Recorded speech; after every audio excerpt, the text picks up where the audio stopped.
Wednesday, Best Ball Breakfast. You know the drill. We're first drafting with the Best Ball Mania 3 champ, Pat Kerrane, and then RotoViz's Sean Siegel will be swinging by. We got 2 more Best Ball Mania 4 drafts here as we chase $3 million on Underdog Fantasy. And of course, lots of preseason and free agent acquisition signings to discuss as it pertains to flipping the draft board on its head. It's Best Ball Breakfast. I'm Pete Overzet. Let's go. Oh, another Influencer 101 for the backward hats, bro. Rigged! Zach Ertz with no Tyler Algier bringback?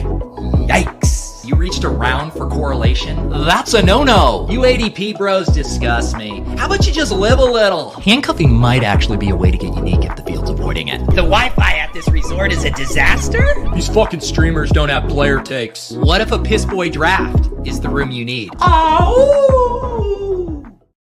Pat, the script for the 2023 Best Ball Bros video as of 30 minutes ago is officially in the can. All right. Recording that video in the next day or two. Love it. I've been excited for that. I've been excited and worried for the Best Ball Bros video this year. Yeah.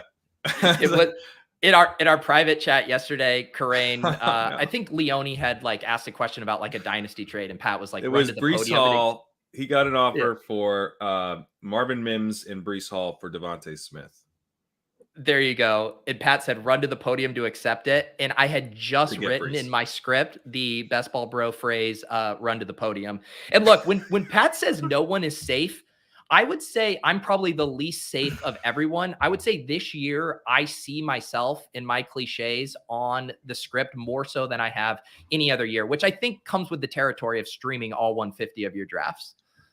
Well, I really, this year's been very concerning because even without the Best Ball Breakfast, without the Best Ball Bros video, I've kind of already felt myself become a cliche, as fast as I ever have.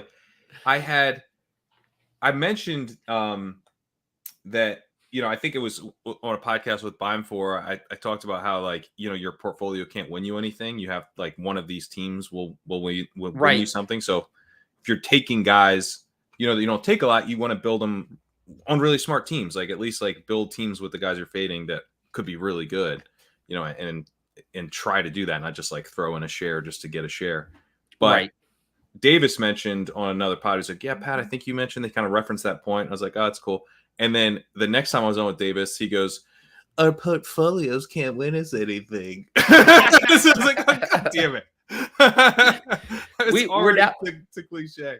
We all say the same things, and then we listen to each other, and then we make fun of each other for saying those things, and it's just a very circular thing. Pat, I did hop us into a main event draft, a Best Ball Mania draft here, and I just could not be running any worse on slot. It's honestly a sick bit right now. Another 1-9 for the audio listeners here in this Best Ball Mania draft. Well, I think we're gonna take Lamar and just do the same draft. Back to a second. Yeah. I will say, looking at my quarterback exposures, you've helped me get my Lamar Jackson up here. I also need to get my Justin Fields. Some people have been on me for that one, and I completely agree. I need to get my Fields boosted. I'm at 6% Fields. Yeah. So I actually thought I was higher. So I probably need to boost mine as well. It's been tough to get these elite quarterbacks. It has been. Yeah, and it's I think my guess for you, is because I know you're very open to Lamar at the 3-4 turn, whereas you're probably feeling a little bit better about the wide receivers in the late 4th, early 5th, to where you pass on Fields there. Yeah, well, what I've been doing to get the Fields, most of it is correlated with DJ Moore, because I kind of figure out what the drafters behind me are doing.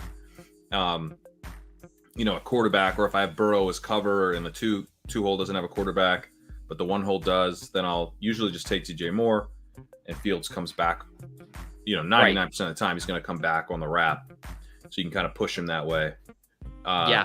That's how I have most of my Fields, but I don't tend to just take Fields.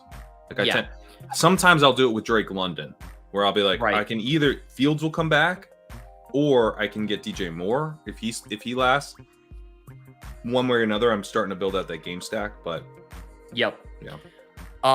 We are about to pick on the clock at 1-9. We see CMC, Eckler, Diggs, Kelsey come off the board, staring at very familiar names here. Bijan, AJ Brown, CeeDee Lamb.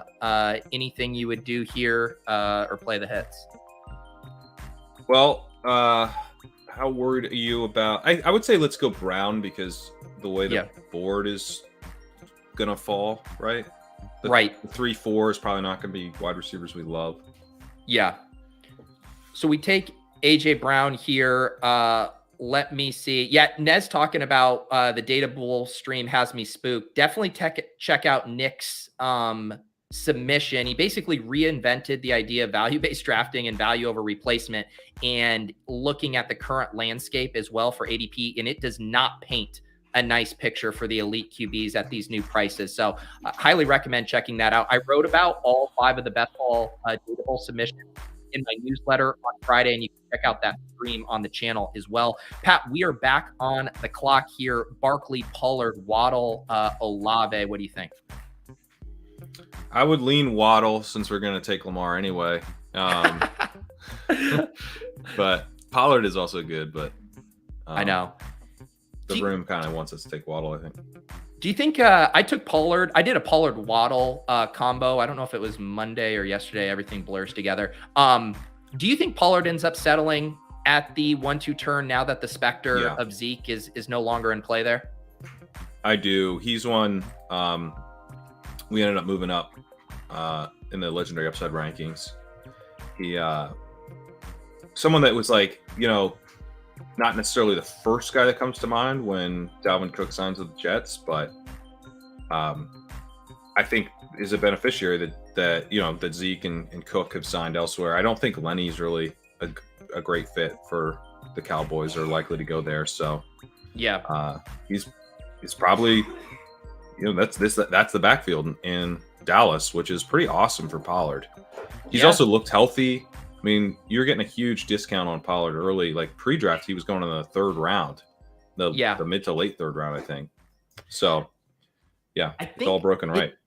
I still really like. Do you have any leans on the RB2 situation there? Because the Cowboys last year they went really lean. A lot of weeks they would just have Pollard and Zeke active. We know both of them turned in top 24 seasons. Like there is definitely room for another back in this offense to be very usable, especially relative to their cost. I mean, are you starting to mix anyone in, a Rico Dottle or whoever?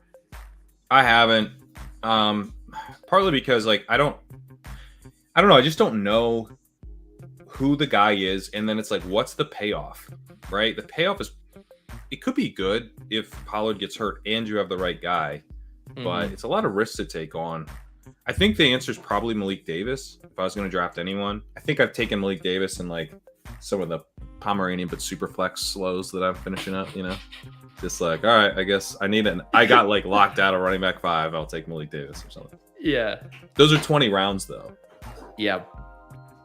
So my hope is that over the next couple weeks we'll continue to get more clarity. Like I took Joshua Kelly on a team where it was he was kind of assumed to be the true backup, but we just don't know. Like if Spiller came out and played a ton of snaps, that wouldn't have shocked me. And so kind of now getting a little confirmation. All right, it is Joshua Kelly. He's a guy I'm going to start mixing in the 17th and 18th. And I am still really waiting for Bengals and Cowboys confirmation because man, those RB2s seem very valuable to me if we can identify which one it is correctly. Yeah, I don't think it's Chase Brown. So I wouldn't be drafting him. But I don't know if it's Travion or Evans. It's tough because Travion got hurt. Yeah. That's a spot where I could maybe see Lenny trying to go there. Yeah. That one I do think would, especially, I mean, there's still stuff going on with Mixon, right? Like the Mixon legal stuff is not just completely cleaned up. No, he could get suspended, I think. Yeah. And at that point, it does seem like the Bengals could address the situation. And I would doubt that they would swap out one problematic player for another in Kareem Hunt. It does seem like Lenny would be a pretty decent fit for what they want to do. Yeah. I mean, he's kind of ideal for them. They do a lot of dump off, check down stuff. They pass a ton. He actually like makes sense for them. Right. So, all right. We're about to pick on the clock at 3-9. We started this draft with AJ Brown and Jalen Waddle. Nothing too crazy going on in this draft. The quarterback's fallen a little bit. Hurts at 26, Mahomes 28, Allen at 30. Pat, let's see here. I do think it's interesting to start to see how far these guys like Ramondre and Breece Hall are falling in drafts. Anything else that jumps out to you here as we are on deck? Now on the clock with Stevenson and Gibbs off the board. I mean, we know what we're doing, right? Aren't we taking Lamar? Sure. Let's do Lamar. This is our weekly tradition. We come on and we draft a Lamar Jackson stack. I know, if we were in the fucking middle of the board, maybe we could do a Justin Fields or something, but they just don't want us to have nice things. We should do a comparison of all Lamar Jackson teams at the end and see how we did. See which ones we like and which ones we don't like. I have started to do, I pull up the Fantasy Life Best Ball Hub, and I'll actually do it here while we're going, and I'll just type in my Lamar teams and see what kind of pairings we're looking at here. So Ramondre does go off the board here at 3-7. In my draft with Spags yesterday, he slid all the way to the mid-4th. Where do you think Ramondre's efficient ADP should be right now? Or maybe we can discuss it after we're on the clock here, because we're going to pick at 4-4. Breece is on the board. You also have Watson, DJ Moore. What do you think is the play here at 4-4? I mean, my preference would be to go Breece, but what are your thoughts? Yeah, I mean, I've enjoyed pushing it just to see, but again, I never get early slots anymore, so who knows if I'll ever even be able to get super cheap Breece. I mean, I don't mind taking a Watson or London, but I do think Breece is probably the optimal pick. Then let's do it. All right. Breece Hall, come on down. We'll keep packing Breece bags. Breece at pick 40 to anchor. We got Lamar Jackson, AJ Brown, Waddle. So yeah, talk about, because people have been in my comments being like they were very excited to hear both you and Sean talk about where you think these guys should be going post Dalvin Cook, post Zeke. What are your kind of quick and dirty thoughts on how much things should change from an ADP standpoint?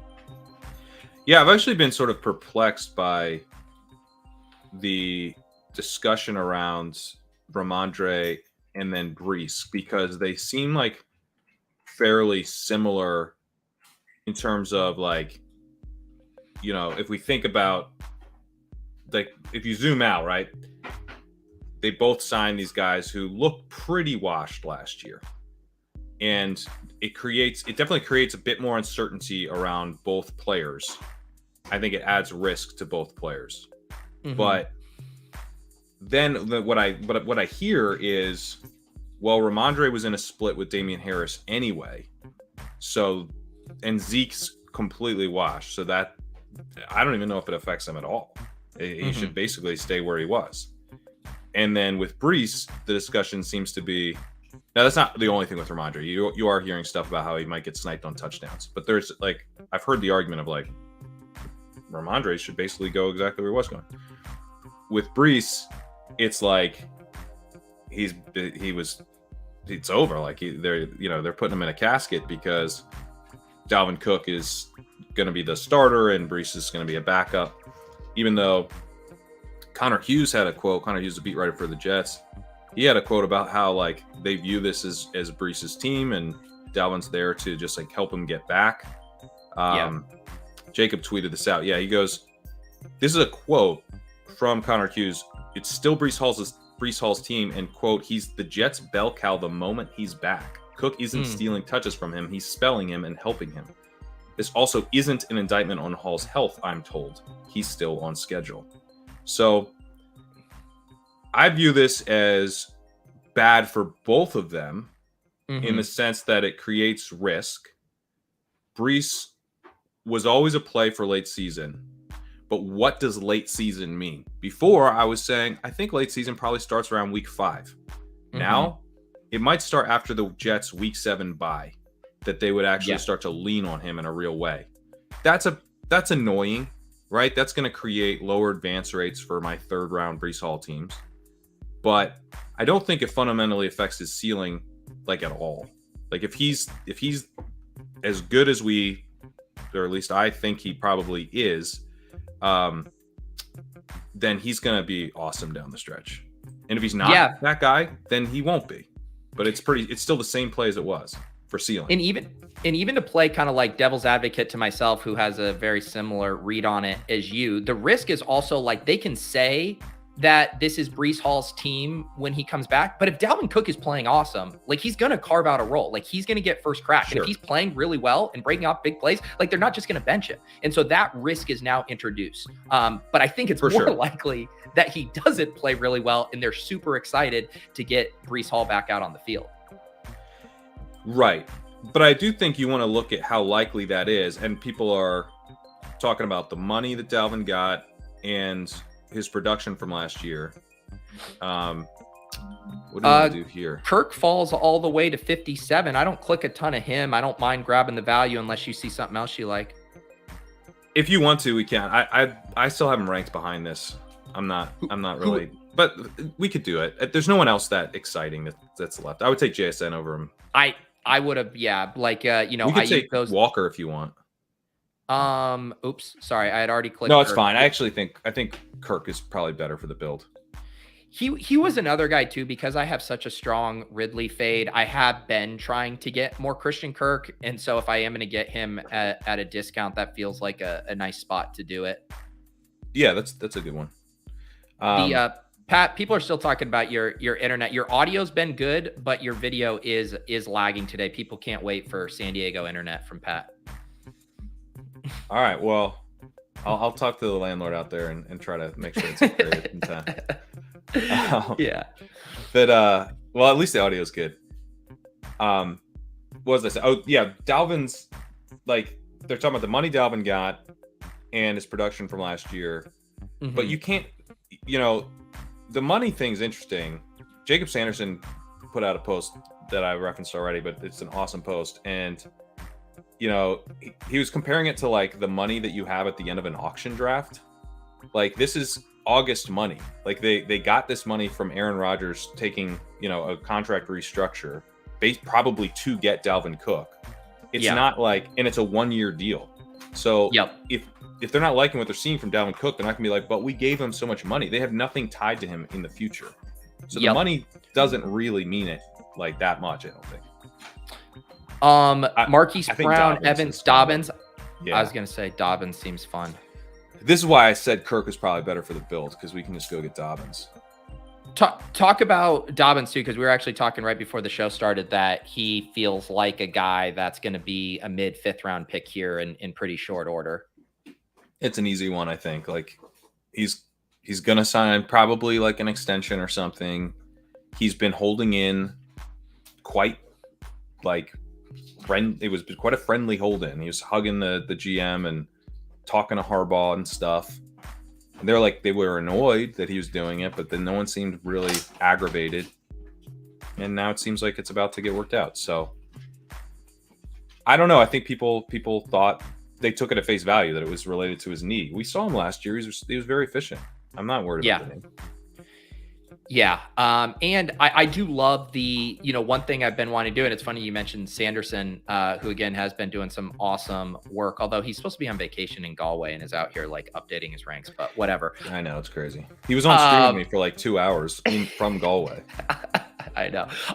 But when he was on Best Ball After Dark, which again, those are shows you guys can get access to as YouTube members. We talk about Best Ball, we do drafts, get to know the guests a bit. But anyways, he was talking about how much he loves the quarterback running back pairings in Best Ball Mania, to use a word that will be in the Best Ball Bro script, because of the ping-ponging effect that you can get there. And I feel like Dobbins and Lamar have to be one of the most fun quarterback running back pairings you can do. 100%. I also will do stuff like Andrews Dobbins and bet on, I especially like doing stuff like that if I have an elite quarterback where I'm like, I can at least, maybe Lamar's the guy you want in week 17, but Lamar is expensive and not available on the early side of the board. So if you have Andrews, like if you take Andrews from the 3-hole or something and Dobbins falls all the way back to you, and you either have, you probably don't have an elite quarterback, right? But you might have a guy like Richardson, or you have upside at quarterback to maybe be able to hang with a Lamar, not beat him, but not get crushed. Betting on the Ravens feels pretty fun.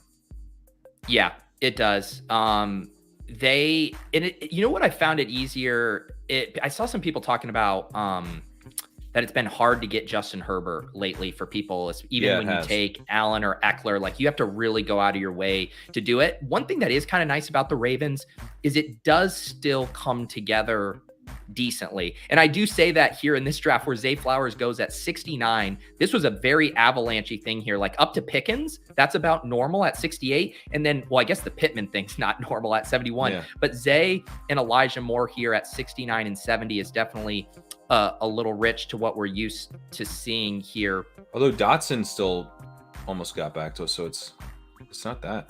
I mean, Pat, are they going to keep giving us Kyle Pitts at pick 81? Anything else you'd want to do? Quentin Johnson, if you want to play the wide receiver angle, or we could wait. Let's do Pitts, man. That seems fun. Yeah, I mean, Waller now going ahead of Pitts. Like, I guess you can make the case. That still seems a little crazy to me. I think it's playing scared. Honestly, I think it's just fear. Yeah. You're like, oh, I've got this guy. He's the number one wide receiver, but he's got a tight end. He's on the Giants. It's like, hey, that's cool. He's not in the midst of a 2-year decline, though, right? Yeah. You know what I mean? Yeah. Like, come on.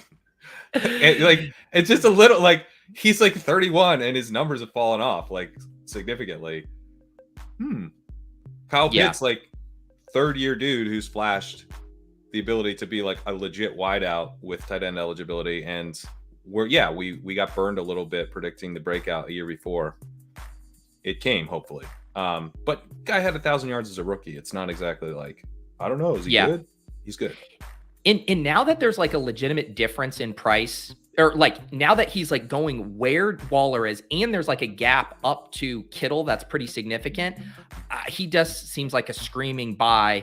We got to get Bateman here, right? I was going to say here, I don't think we can mess around. So here's our team here through 8 rounds as we select Rashad Bateman. We got Lamar at quarterback. We got Breece Hall and J.K. Dobbins at running back. Wide receiver, A.J. Brown, Jalen Waddle, Christian Kirk, Rashad Bateman. Tight end, Kyle Pitts. I mean, pretty fun team here. That's a good team. Yeah. Have you I mentioned Justin Fields needing to boost up my exposure to him. I think a lot of the other kind of objectives I've had as far as exposures, I'm trying to course correct on with only, less than 30 drafts to go. I'm doing a decent job with. I do want to get some more true zero RB builds, but are there any portfolio corrections you're making here as we enter the home stretch? One of them's Pollard. I want to get more Pollard. I'm overweight Pollard, but it's not like a big stand. I'm at 10.5% on underdog, and it does feel like someone be kind of nice to be like 15% on, especially if I can kind of like, I'm going to start taking him over Waddle now. I've been taking him over Barkley, but I feel like I either don't have the pick in the right part of the board if I'm trying to take Pollard there, or I do and then someone takes Pollard. So I haven't been able to get him a ton. I actually took him once in one of these. I did a big dog and I was like, I'm mixing this up, and I took Amon-Ra Pollard from the 12. Okay. Because everyone does the opposite, Lamb Gibbs. And I was like, I'm gonna do the reverse. I'm gonna do Amon-Ra Pollard. Yeah. That actually felt pretty fun. It's probably not the last of that I do. Yeah. Yeah. And again, I can't recommend the Underdog Best Ball Hub on Fantasy Life. Free tool. You upload your CSV and you can go quickly while you're drafting. Just be like, all right, who do I normally pair AJ Brown with? Type him in. You'll see your most frequent guys. And you can start to, hey, maybe you intentionally want to have a ton of AJ Brown and Jalen Waddle teams. Or maybe you're like, hey, it would actually be nice to have one AJ Brown, Tony Pollard team. Those are the things you can kind of quickly check as you are drafting. Pat, look at our friend Barry Noyce in the chat. Excited to ball out with us in Vegas. I'm excited to see Barry again. It's been like years, I think, right? It has been years. 3 years, maybe? Years. Yes. I don't even think we have enough time or the ability to catch people up on who Barry is, but he's a gem. He's a gem. That much is undisputed. So we're about to pick at 9-9. This room has, kind of ebbed and flowed in avalanche directions. Like Nico Collins at 94 is definitely an interesting selection. Gibson comes off the board here. Would you want to do the premium stack with Tua, or maybe push him once more and see if he comes back around, because the Tyreek Hill drafter is behind us? What are your thoughts on doing the two guys from the same game? If we get a good value on it, I am not opposed to it whatsoever. I would say we push him around the wrap, though. All right. Well, then who jumps out to you? I've been trying to get more Brian Robinson, honestly. Okay. Yeah, I have a ton of him, but I'm happy to do him. Okay.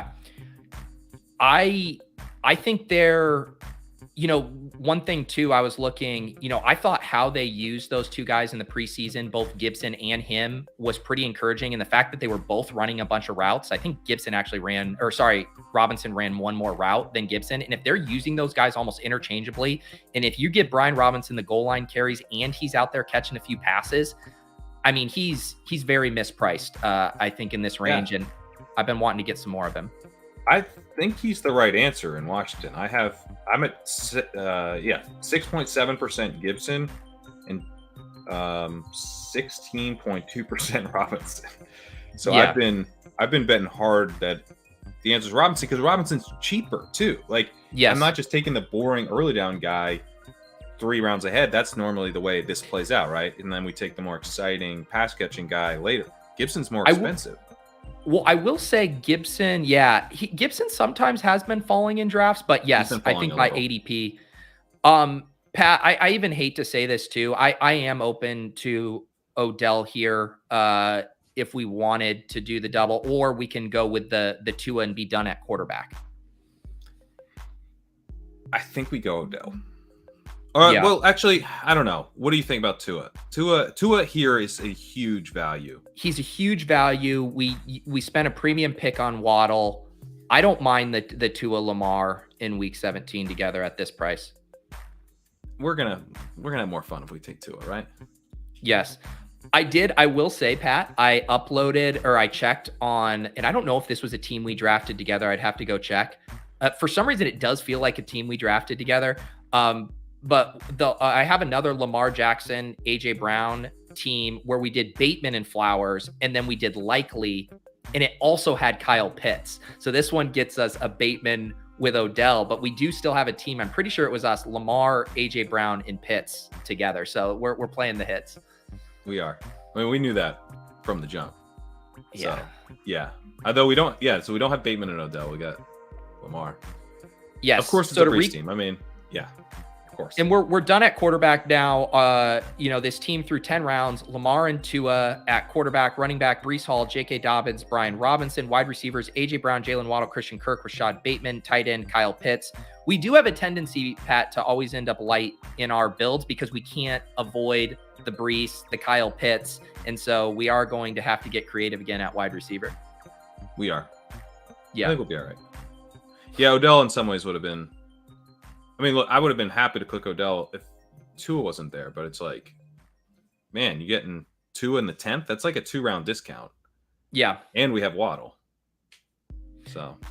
Yeah. I like it there too. For the Tua stuff. I mean, we can't let Tua slide all the way back to the Tyreek Hill drafter at 117. No. That's just not fair. No, we're not doing that. That drafter does stack up Geno Smith with JSN. I was reviewing because I'm doing a little piece, or we're doing a roundtable piece for Fantasy Life of our most drafted stacks, and I did see that Geno and JSN have now pulled ahead of Sam Howell and Jahan Dotson as my most drafted stack. So feel good about the happy to hear that. JSN. Congratulations. I do. One thing I like about Geno Smith is that he's not going to get benched for Jacoby Brissett. I appreciate that about him. Just Pat talks a big anti-Howell game, but behind closed doors, he's capitulating on Howell left and right. I have mixed him in. I'm at 3.1% overall. I had some Best Ball Mania exposure to him in particular. I'm at 4.4% in Best Ball Mania. I drafted I've drafted 5 Sam Howell Best Ball Mania teams of 114. There you go. Pat, I need Minor some coffee. capitulation. The people need their coffee pour. Here you go.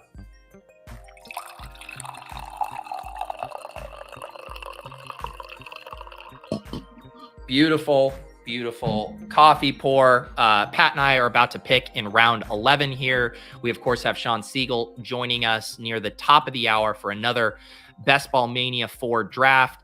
Pat, we got a ton of running backs available on the board, at least by ADP. We could also get a little aggressive with a wide receiver selection if we are worried about getting buried there. But at the top here by ADP, we got P. Ryan, McKinnon, Jamal Williams, Bigsby, Warren. McKinnon does come off the board here. You got someone you want to dial up? We are on the clock. Goff goes off the board. P. Ryan is the guy jumping out to me because we got Hall. I've you want to talk about pairs? I've paired these two together a bunch. I like pairing them. Like if you have Breece Hall pairing with like Brian Robinson and Samaje Perine is kind of perfect. You know? Yes. You get that early season. Good, and we get P. Ryan at pick 129, you know, ADP of 115. Like I understand that P. Ryan's sliding a little bit as Javonte Williams inches up, but that's still too way much of a slide there, in my opinion. I agree. Yeah, and like the Javonte stuff, I mean, that's the more serious injury of, you know, him versus Breece in terms of the knee injury stuff. And like I know he's looking really good, and that's awesome, but just like we expect Breece to be ramped up, I think we should expect Javonte to be ramped up. Yeah. And the fact that he's, you know, going to be playing like that again, that's awesome, but he's not going to have a full workload early in the season. That would be like truly a shocking recovery if he is able to have a full workload early in the season. So Perine should have value out of the gate. And then Peyton's, you know, typically had a running back committee. So I think Perine will have a little bit of value all season, but he's more to help us get Hall through those first, you know, 5-7 weeks. This feels like a receiver pick to me, Pat. I mean, Rashee Rice or Mims are kind of who would be interesting to me. Is there anything else you like? I guess Mims. We took. He's not coming back. He's certainly not coming back at ADP of 144. We're at 136, so we'll grab Marvin Mims. Are you Mims over Rashee Rice? I mean, I take it, and that was the head-to-head there. I mean, if I had Bengals or Chiefs, I'd go Rice. Mm-hmm. I figured we got, you know, we did bet on the Broncos a little with Perine. Not that it's a huge bet, but yeah, you know, that could be a passing game bet down the stretch, maybe. Yeah. So. Slight tiebreaker. Yep. I still like it. And again, this was one of those things too, where I do think this is an efficient range for Marvin Mims ADP. Like I don't see any reason why he shouldn't be going where Rondale Moore and Darnell Mooney are. And then on top of that, like we were only at 4 wide receivers there through 11 rounds. So we do add Marvin Mims to AJ Brown, Jalen Waddle, Christian Kirk, and Rashad Bateman. Matt Hudson, thank you for becoming a YouTube member. That gets you access to the Best Ball After Dark streams. This week, announcement, we're doing a special Best Ball afternoon. Trying to coordinate with Eric Beimfor, a guy you guys know. Pat does a weekly show with him as well. Excited to get him on. We both finished together on a team we drafted top 10 in Best Ball Mania 2. So every year I like to get together with him, try to run it back, recapture some of that gal brain magic. So that'll be Friday afternoon at 3 p.m. That will be available to all of you YouTube members. Pat, any other thoughts on this team here? Are you worried about getting buried by the Avalanche, or do you think we can recover here? Well, I'm just like, you know, what are you going to do when you guys win it? Are you going to open that stream up to the public, or are they going to have to become YouTube members to see the winning team? That is, I will probably, that'll be a tough decision, right, Pat? Because I'm like, I could just get all these YouTube members in here. No, I would probably capitulate and make it public. After you split 3 million, just to eke out a few more dollars. Yeah, you gotta really stick it to the people and get that money. Yeah. The best bit would be like, or it would be a bad bit, but it's like say someone who wasn't a streamer Actually, I don't know. This would be way too much effort. I'm just imagining someone who has 150 streams all paywalled, and it's like everyone's $100, and then you win, and then you're like trying to get people to pay for that stream. Anyways, Tyler, thank you as always. Did you spill coffee on the like button? Yeah, we've been having issues with the like button. It's been broken. I think if you guys can just hit it really hard, it's just a little sensitive right now. It's sticky like Pat's internet connection. Just make sure you're hitting that like button. Pat, we are so close to 15K subs. We're less than 200 away. Want to be done with this giveaway. Please subscribe to the channel because I know Pat is sick and tired of hearing me do this promo every Wednesday. Subscribe to the channel. First of all, there's like money to be had if you just like leave comments and stuff. So, that seems like a good reason. And then, 200 people need to sign up and then we're done with the promo. Come on. And then we're done. Get it done. And then we're done. Pat, Dalton Schultz slides all the way to pick 153 here. I also think like Mingo is interesting. Mingo's really interesting. Christian Kirk. Yeah. I think Mingo's kind of a smash for like, we need wide receiver depth and upside. And I was reading the 32 beat writers recap of the preseason stuff, and they were pointing out that DJ Chark was playing X, and and that Mingo was probably the Z, and that sort of it probably explained why Terrace Marshall had like kind of fallen down the depth chart. That basically because Chark was assumed to maybe be a Z. I don't know, but it all looked pretty good for Mingo. Yeah, and didn't Marshall get hurt too? Oh, did he? Yeah. So looking at the board here, I don't mind doing Roshan unless you want to dip into this wide receiver range. Let me see the running backs. It's like Roshan. Yeah, Roshan would be nice. Because we have enough early season now. I think we do. Swing. Yeah. So we add Roshan and Jonathan Mingo, a couple rooks at this 13-14 turn. The team through 14 rounds, Lamar Jackson and Tua, two quarterbacks from the same week 17 same week 17 matchup. That's a no-no. Running back, Breece Hall, J.K. Dobbins, Brian Robinson, Samaje Perine, Roshan Johnson. Wide receivers, A.J. Brown, Jalen Waddle, Christian Kirk, Rashad Bateman, Marvin Mims, Jonathan Mingo, and then a tight end, Kyle Pitts. I do think like being able to get Mims and Mingo, there's definitely make me feel better about how the wide receiver room is rounded out. Yeah, I think Mingo's can be a bit of a cheat code because I don't think he's going to be awesome, but he's expected to play like right away. And he was a highly drafted rookie. He's got size.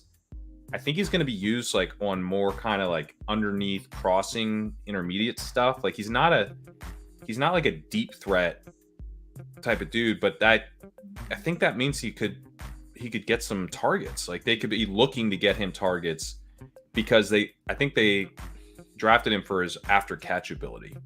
Right. He's a big guy, but he's good after the catch. He's really athletic. Yep. So, I think he gives you some explosion, but maybe he's like a little more consistent hitting your lineup a few more weeks than, just like a pure burner deep threat. Like Marvin Mims, right? Marvin Mims could be like, he could be just ghost town. And then at the end, maybe you get a couple spike weeks and you feel good about it. But yeah, Mims could be like filling in more over the course, Mingo could be filling in more over the course of the season. And then I think he does have a ceiling. I mean, he's a very athletic, big wide receiver who was drafted early in the second round on a team who needs wide receivers. So yeah, kind of feels to me like Michael Pittman, like Michael Pittman, I think was a pretty weak prospect by a lot of the stuff that I look at, but he was big and drafted in the second round and they needed him and they installed him and he did okay. He's also a guy who his ADP kind of yo-yoed because I remember when he was immediately drafted and people were just doing like, oh, you could be the wide receiver one on the Panthers. He was going more in like the 110 to 120 range. Maybe one of the ADP bro charters could confirm that for me. But now when he's falling back into the 150 range, I feel like a lot of the risk is out and the opportunity cost just isn't near as high as it was before. I don't understand the fall. I mean, it's been good. Like the news has been good. It was quiet for a while, but it's been, if you'd like dig in, there's no real reason to be freaked out by anything. So we're about to pick at 15-9. We continue to see Kendre Miller slide a ton in drafts. I did include the tight ends here on the screen, assuming that quarterback is the one position we wouldn't entertain. One guy I'll float here, Pat, and because we do have the two guys in the week 17, Miami plays the Cowboys in week 16, and Jake Ferguson, I think, is still a little undervalued right now. I was really hoping you were going to say Jake Ferguson. Talk about Jake Ferguson. I've written up articles on Mark Andrews and kind of why I think he's kind of the perfect encapsulation of what we're looking for in elite tight end. Kelsey is as well, but got to have a little fun with these articles. You can't just write about how Travis Kelsey's elite, okay? Mark Andrews, wrote him up. Then I wrote up the other early tight ends and kind of how they fit that profile. And I wasn't going to dig into the late tight ends because it's like you're parsing like so much with I can't go tight end by tight end. Like, it's just, how many times can you say, I don't know if he runs enough routes, But I did end up writing up a few of the late round tight ends. And Jake Ferguson really stands out as a guy who could be a sneaky touchdown producer. I'll get to the reasons why. Let's pick first, but it's kind of fun. Yeah. So Kendre at the top here. You also now have just like super wide receiver flyer range. Although Mechie's kind of interesting to me. Kendre, Mechie, anything else you see here? Like Darius Slayton would be helpful for us. We need like early season stuff. You could, I'm trying to think, is there any other correlation things we should consider here? I do like the idea of Slayton early season though with this build. Yeah. I mean, we need to do that. Yeah, I think that's the move. I'm thinking we just go wide receiver to close out, right? Because we have Breece, Dobbins, Robinson, and Pirine. It's like those three should help us get Breece across, and then Breece plus Roshan is like awesome late season upside. I'm frozen here. I agree. Although the one thing, and we always find this, right, is that like we'll probably like a tight end option better than two of the deep wide receivers. But I think we can get creative here with some of these picks. I'm happy to take an extra tight end if we want. Okay. Although there's a wide receiver that I'll be happy to take. We can maybe take him in the 17th though. But Ferguson, I was gonna. Yeah, Ferguson. So Ferguson, I was looking at one of the things that I thought was really interesting is the run blocking can actually be helpful for fantasy because it makes sure that you're on the field for play action snaps, and play actions is generally an effective way of passing the ball, but it's produced a lot of targets for tight ends, a much higher percentage of tight end targets compared to wide receivers. And over the last 5 years, 41% of tight end touchdowns have come on play action. So we want play action. Play action is great for tight ends. Mm-hmm. If you look at what Ferguson did last year, he had a 26% route participation on play action, despite only being at 14% route participation overall. So he was like a big part of their play action packages, even though he was a complete backup in general. So as we project his role into the future, you can count on the play action stuff being there. How much can you count on top? I don't know. That's a question. But if he consolidates a lot of those routes and he has the play action stuff locked up, that creates a lot of touchdown upside, kind of generally speaking. But then if you look at what the Cowboys have done specifically, they've run play action a ton around the goal line.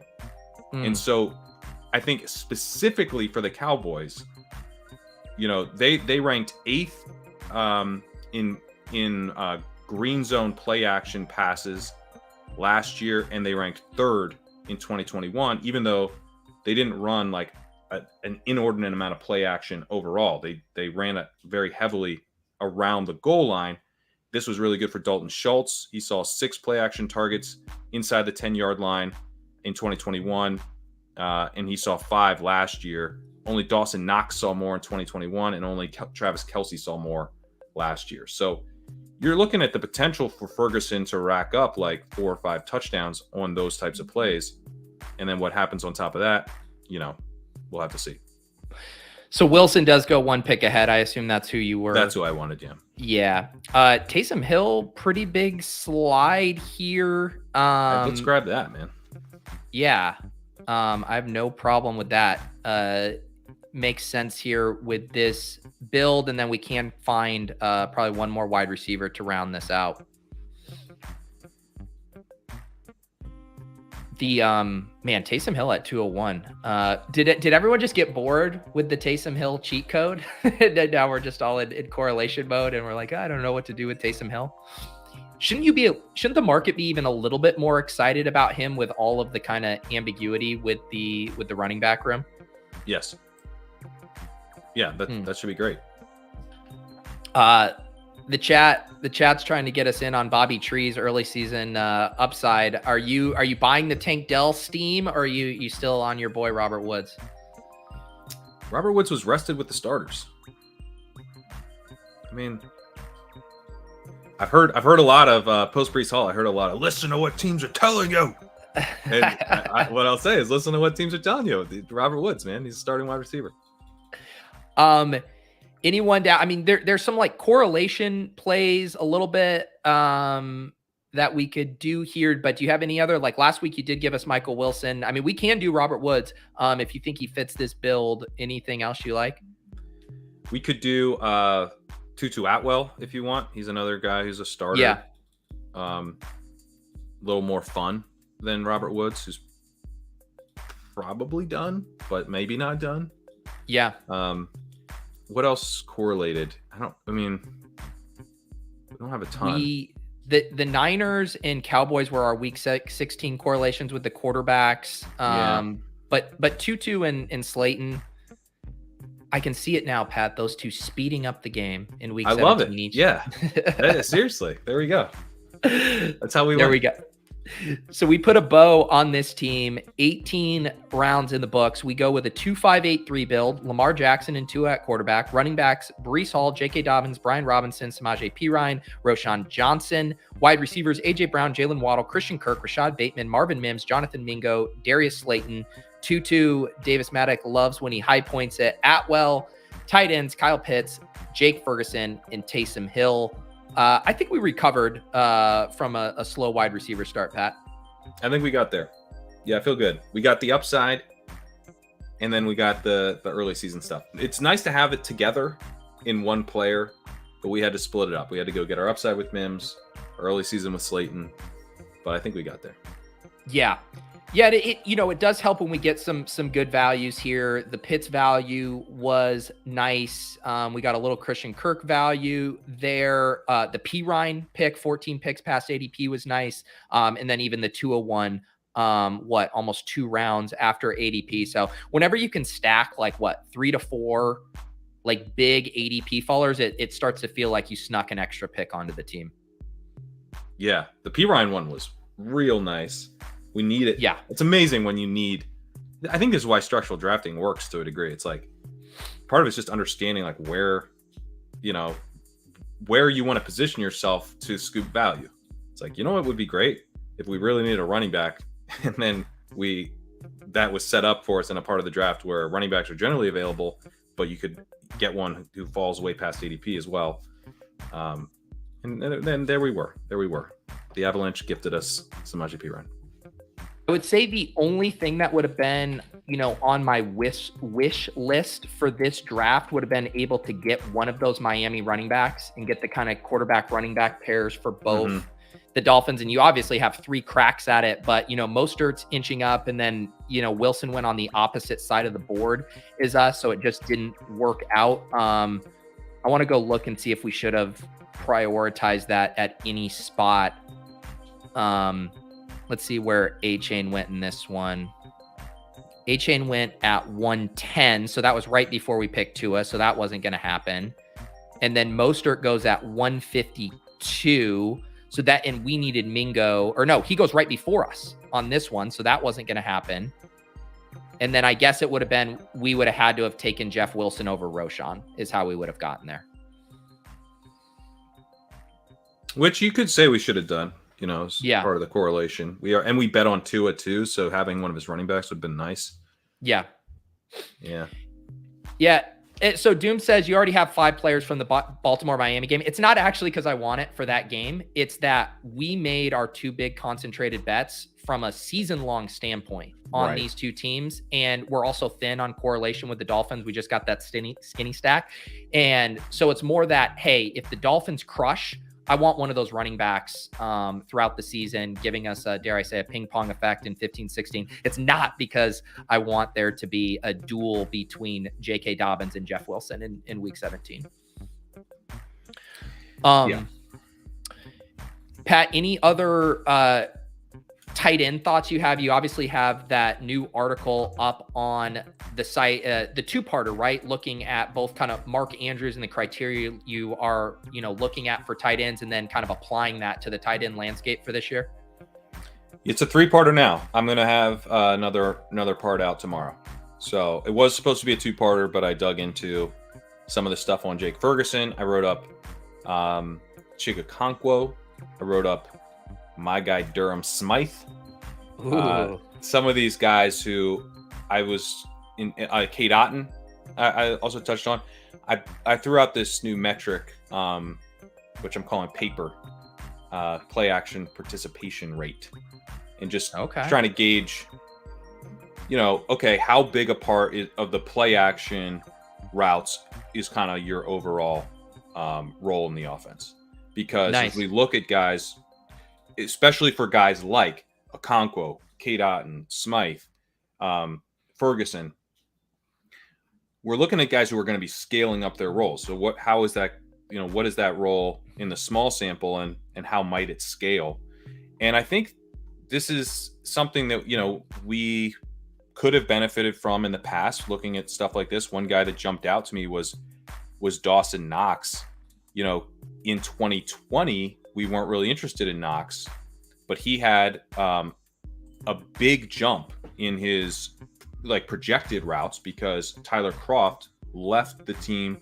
He ran a decent amount of routes. They were kind of in a split in 2020. Tyler Kroft goes to the Jets, and Knox had a chance to consolidate routes, coming off a 40% route participation, which is pretty low. It's kind of what Smythe had last year almost.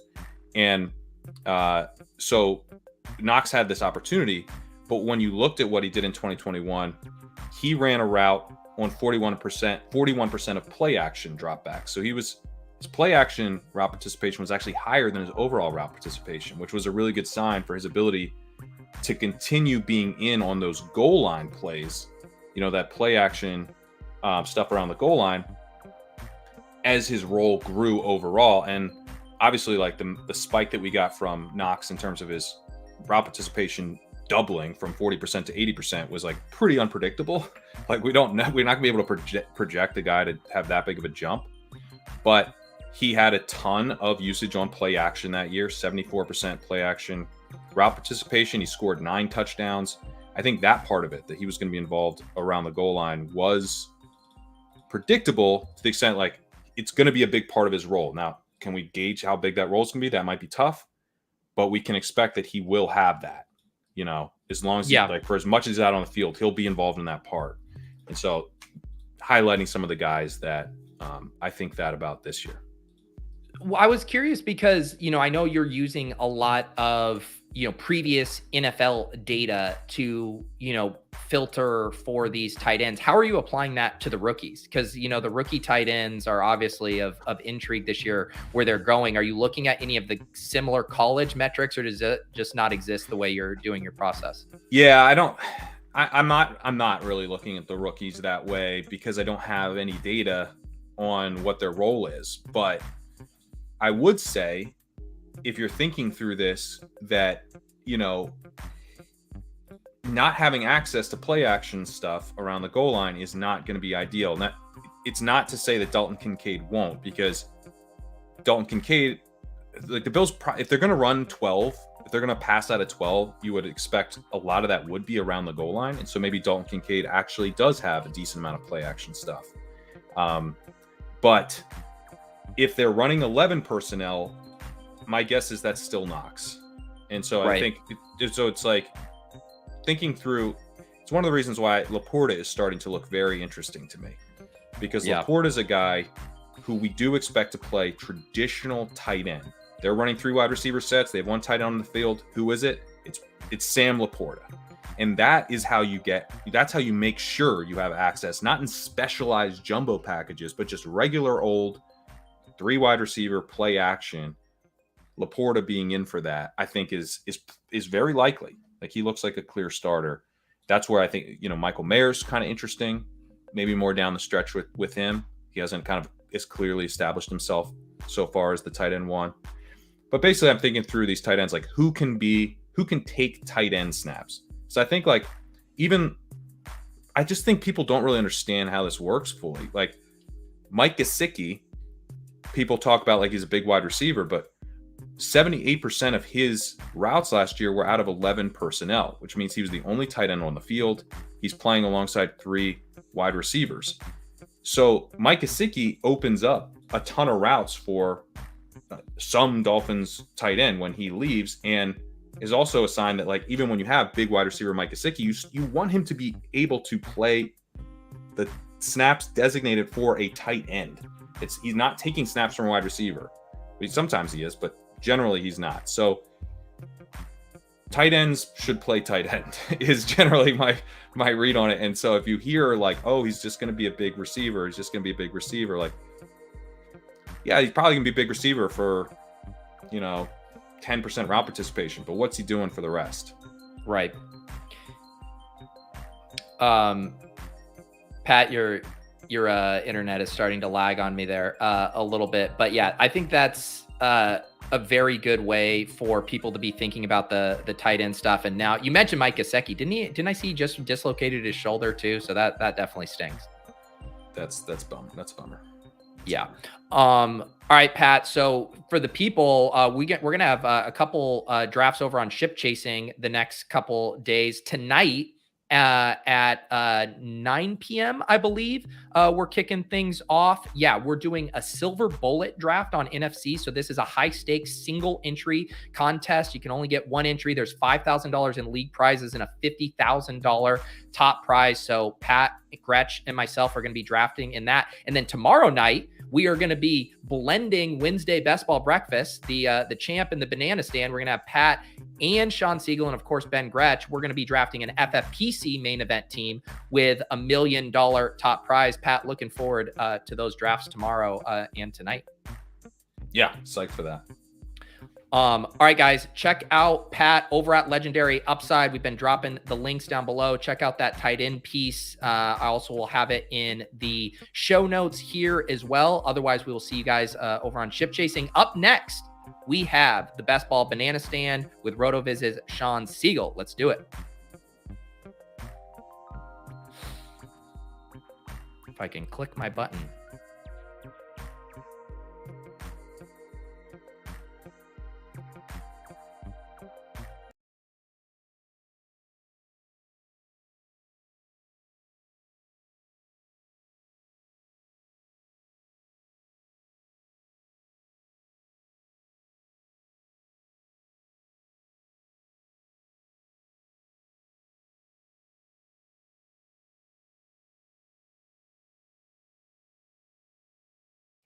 Welcome to another edition of the Best Ball Banana Stand, a weekly show where I, Peter Overzet, and Sean Siegel, we hop in a Best Ball Mania 4 draft, and we try to win $3 million.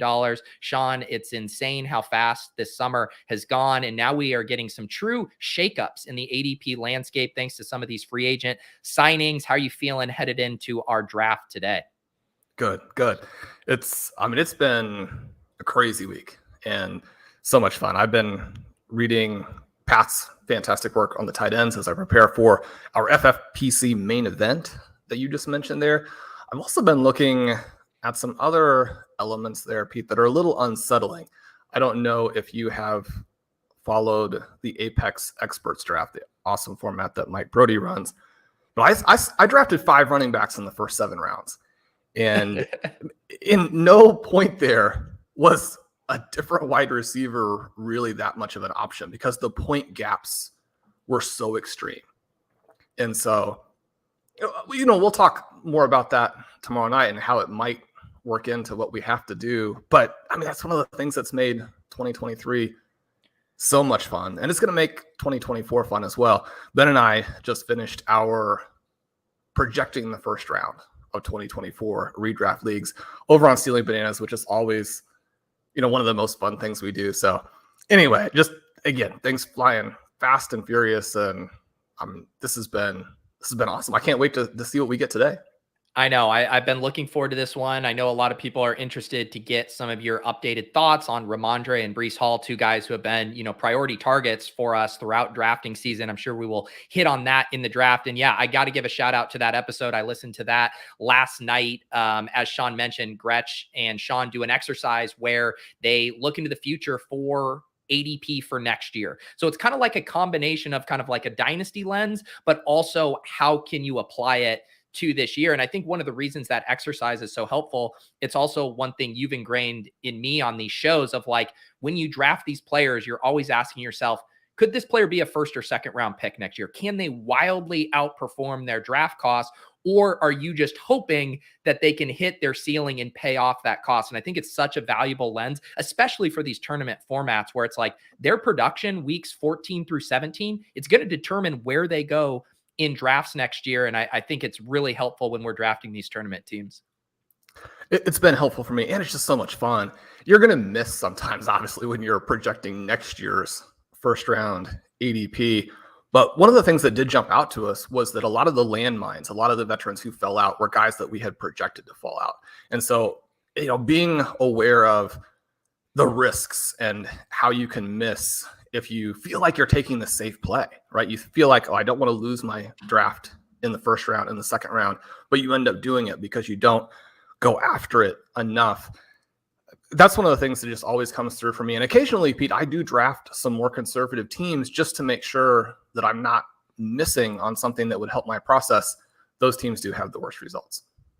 Well, Sean, you are my lucky charm because I've been running very poor with draft slots, but not today. Not today. Sean and I are going to be drafting from the 1-2, which is a fun spot considering you and Gretch were kind of talking about how will Justin Jefferson and Jamar Chase be ordered next year in drafts. It would appear, Sean, we will get one of those guys here unless you got something truly galaxy brain up your sleeve. But I would really prefer to boost my Jefferson and Chase exposure right now. Well, you are a little under there on Jefferson. You got to get the 101. I feel like a few of those are us.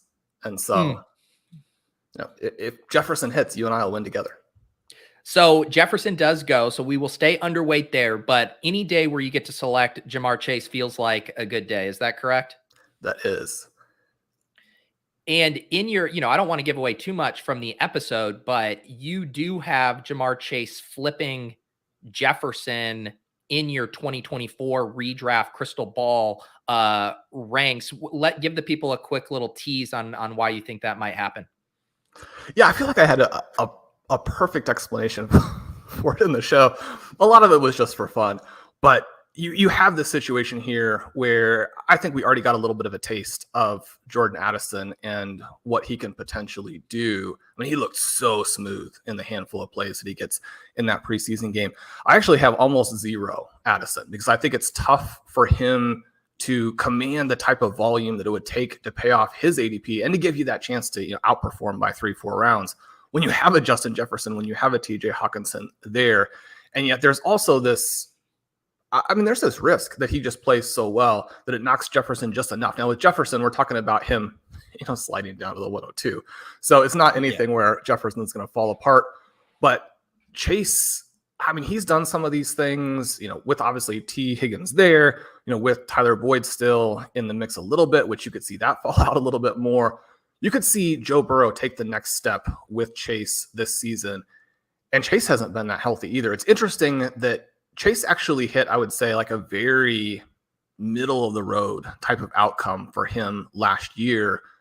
And last year at this time, people were really skeptical about kind of the 5-6 price on him. And yet having just a kind of a Jamar Chase-ish, almost disappointing season last year, he jumps up to the 102.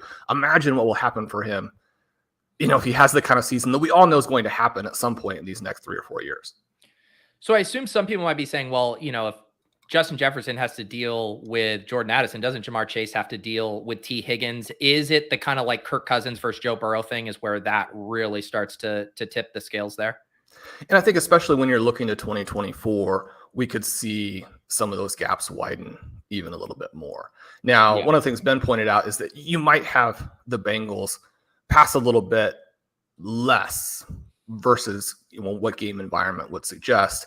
And if that happens, then, T. Higgins is just so good. So that's obviously always going to be an issue. But I kind of look at their running back situation now. The ADP for Joe Mixon just shocks me. And so you look at that, you look at what they're dealing with, you look at the just absolute star power they have in the passing game, and you look at how the Chiefs and the Bills have just very clearly demonstrated the blueprint for, putting yourself in the mix, getting that 1 or 2 seed, then going and winning a Super Bowl. The Bengals obviously have been to the Super Bowl as well, but those 3 teams are going to be competing to get that bye, put themselves in the best mix. And the way to do it is very clear. It's not through Joe Mixon. Yeah, that one's going to be interesting. Pat and I were just talking too, like what other shoes to drop could we see? Could they be a team that signs a Leonard Fournette? Will we get any clarity on these backup running backs? Travion Williams been a little bit banged up. It's what is it? Chris Evans is the guy who's actually making noise right now at camp. It's interesting because both the Bengals and the Eagles are trying to pull us back in to last year's plays. And so, obviously the Gainwell one is a little bit stronger than the Evans one, but you look at where we got with Miles Sanders last year after, I wrote a ton last year about how Kenny Gainwell was this perfect 0 RB pick. And then you get Miles Sanders as the league winner. That's something we want to at least keep in the back of our minds when we're thinking about, fading Swift and obviously Penny. So we're about to be on the clock here at 2:11. If you guys are watching the video version of this on my YouTube channel, we do have Sean's ranks pulled in. It's been nice, Sean, sending over up-to-date ranks there to help us capture all of the latest news. I do see T. Higgins here if we want to play this through the both Bengals, or are there any other angles that you think make sense for this team? Jonathan Taylor here is hard to pass as well. For me, it would be kind of your preference on how you want to build out your teams when you have Chase. Yeah, I don't mind pushing it a little bit here. I have a feeling at least one of Higgins or Taylor's not making it back. And, I haven't been a huge fan of the premium double stacks, and Joe Burrow is actually going a little earlier now, where he was kind of a bankable thing at the 4-5 turn if you had cornered the market. In some of these drafts without the badges, people will just grab Joe Burrow on stack. So that, kind of pushes me to doing Taylor, who we do select, and then we see Higgins and Mark Andrews come off the board, puts us back on the clock here at 3-2. Lots of interesting decisions here. What do you think? Yeah, I think Debo and Keenan, this is ahead of ADP, but they are, I think, the best plays you can possibly, play both of them in a cheaper way. I do think that Stevenson, if anything, maybe benefits from what happened in the last couple of days. So I'm very good with him as well. Okay. Did I get it in time? I went ahead and slid Stevenson up at the last second there. I'm doing the classic thing, trying to get a read on you there. Went ahead and got Stevenson. So we have the JT Stevenson with Jamar Chase. Talk about Stevenson. Obviously, that's going to be a spicy take, saying that he benefits from this. Is this just a Zeke is washed and it could have been tougher competition, like a guy like Leonard Fournette coming in and stealing some of his pass down work? Yeah, it could have been a lot worse, because at one point, not too recently, I'm kind of guessing not in the last couple of days, I wasn't following that, but the Patriots were the favorite to sign Dalvin Cook, which, I think that would be much harder for Stevenson than it would be for Brees. And then I think Fournette would also be a lot harder, because you still have a guy who can be a little bit of a 3-down back. it's almost extraordinary just how bad Ezekiel Elliott has been. When we talk about him being washed, it's one of these things where I think people are like, yeah, but I mean, there's a little bit of bounce back possibility. Obviously, they paid him and they're going to want to play him and all those types of things. But the key point there, I think, is that he hasn't just been bad last year. As someone who's been kind of writing about this in the zero RB watch list through the seasons and all that type of thing, where you're looking week to week, even what's happening and what Tony Pollard's going to do and those types of things, Ezekiel Elliott posted a just astonishing minus 43 fantasy points over expectation back in 2020. And then 2021, he had the lowest evasion rate of any back with 150 plus carries. And then last year, obviously, he has 3.8 yards per carry, and his receiving value completely evaporates. So we're talking like a 3-year span where he's been absolutely awful. It's not like this was something that happened at one point, late last season, and suddenly it's like, oh, well, maybe that's non-representative. He's been bad for a really long time. This is a strange move by the Patriots. It's certainly one where I think it has a lot more in the way of repercussions for last round Pierre Strong than it does for Stevenson. It's definitely a case here, and I wasn't really even planning to write about these signings, but then as I was putting together, again, our main event research and thinking through some of this stuff, I was like, oh, I've got a couple of quick thoughts that I'll throw out there. And one of the points that I do think is important is that you do lose a little bit of ceiling with these signings. You're not going to probably fall into this situation where coaches make probably a bad decision for their players and just run them into the ground, which if you can get that kind of a season, think about some of the things with Todd Gurley or Le'Veon Bell. I mean, there was a peak Le'Veon Bell season where his number of touches were pretty insane. Certainly you get that with Derrick Henry, and he's actually been able to manage it, which you don't normally see. But you're looking for that type of outcome to get this 25, 26 fantasy points per game type of year. You're probably not going to get that now. But I don't think it changes the kind of median healthy outcome for these guys hardly at all. Basically, what you're talking about is the secondary touches and hopefully the low value touches are going to be soaked up now by these signings instead of the backups who frankly were more interesting players. Now, Dalvin Cook's still very good. I wrote an article about how he was still much better than Alexander Mattison last year. I think that is something you have to keep in mind with Breece Hall. But I mean, even someone like Abanikanda would have been an interesting piece and someone who could have emerged in the second half of the season and taken a lot of that volume that they're just not going to give Breece Hall anyway. Yeah. So from that perspective, I don't know that, again, we're losing a ton other than, we're getting even better prices. I was shocked at how much, just looking at specifically FFPC drafts yesterday, how far those two guys had fallen. Yeah. And, I don't know if that's going to bounce back a little bit once people have a chance to really digest it. But, it was a gut punch in some ways. There's no way to get around that. And yet at the same time, I don't think it's that big a deal. That's what I was confused by. It was not that it's saying that this doesn't change anything, because it's literally going to change projections, specifically maybe even usage at the beginning of the season. But what was confusing to me is I assumed the ADPs of these guys were already baking in this signing. I don't think anyone thought, we've had the Dalvin Cook rumors, the Leonard Fournette, New England hosting all of these running backs. We've had that for months now. Same with the Jets, the Cook to Jets rumors have been there, and the ADPs were suppressed accordingly to where if you removed those things, those guys would have been late second round picks, I think, for all of drafting season. And so that's what I was confused is why are we double counting this thing that we've already in a pretty efficient way accounted for in the suppressed ADPs, acknowledging that risk. And I think one of the things too, I know the guys over at ETR do this. They even in their projections, they had accounted in the Patriots for free agent signing. They had given a chunk of that in their base projections, and they still had Ramondre Stevenson up where they had. So it's this has all been accounted for. Those ranks drive a lot of ADP on the site too. It's all baked in. Why are we double counting things now? It really was pretty shocking. And I was on the clock with Eric Hove when some of this stuff transpired. Well, we had a 310 and we're coming back around for a 4-3, and we're trying to decide between Hall and Jacobs. And one of the things that he's saying there is that, Hall actually should probably be moving up now that we know that he's practicing and he's, more or less good to go. So Yeah, Sean, I was really hoping we could get the fun, hyper fragile build from the 411, Brees Hall falling all the way to 411. Does not happen. He goes 4.8. Pretty insane value there. We're about to be on the clock at 411. I did just check my best ball hub over on Fantasy Life. I have, we could talk about my chase teams that have these guys, but JSN staring at me. I never say no to JSN. Have also been trying to get some more Justin Fields. What do you think the play is here? Yeah, let's grab a little Fields. All right, let's do Fields here.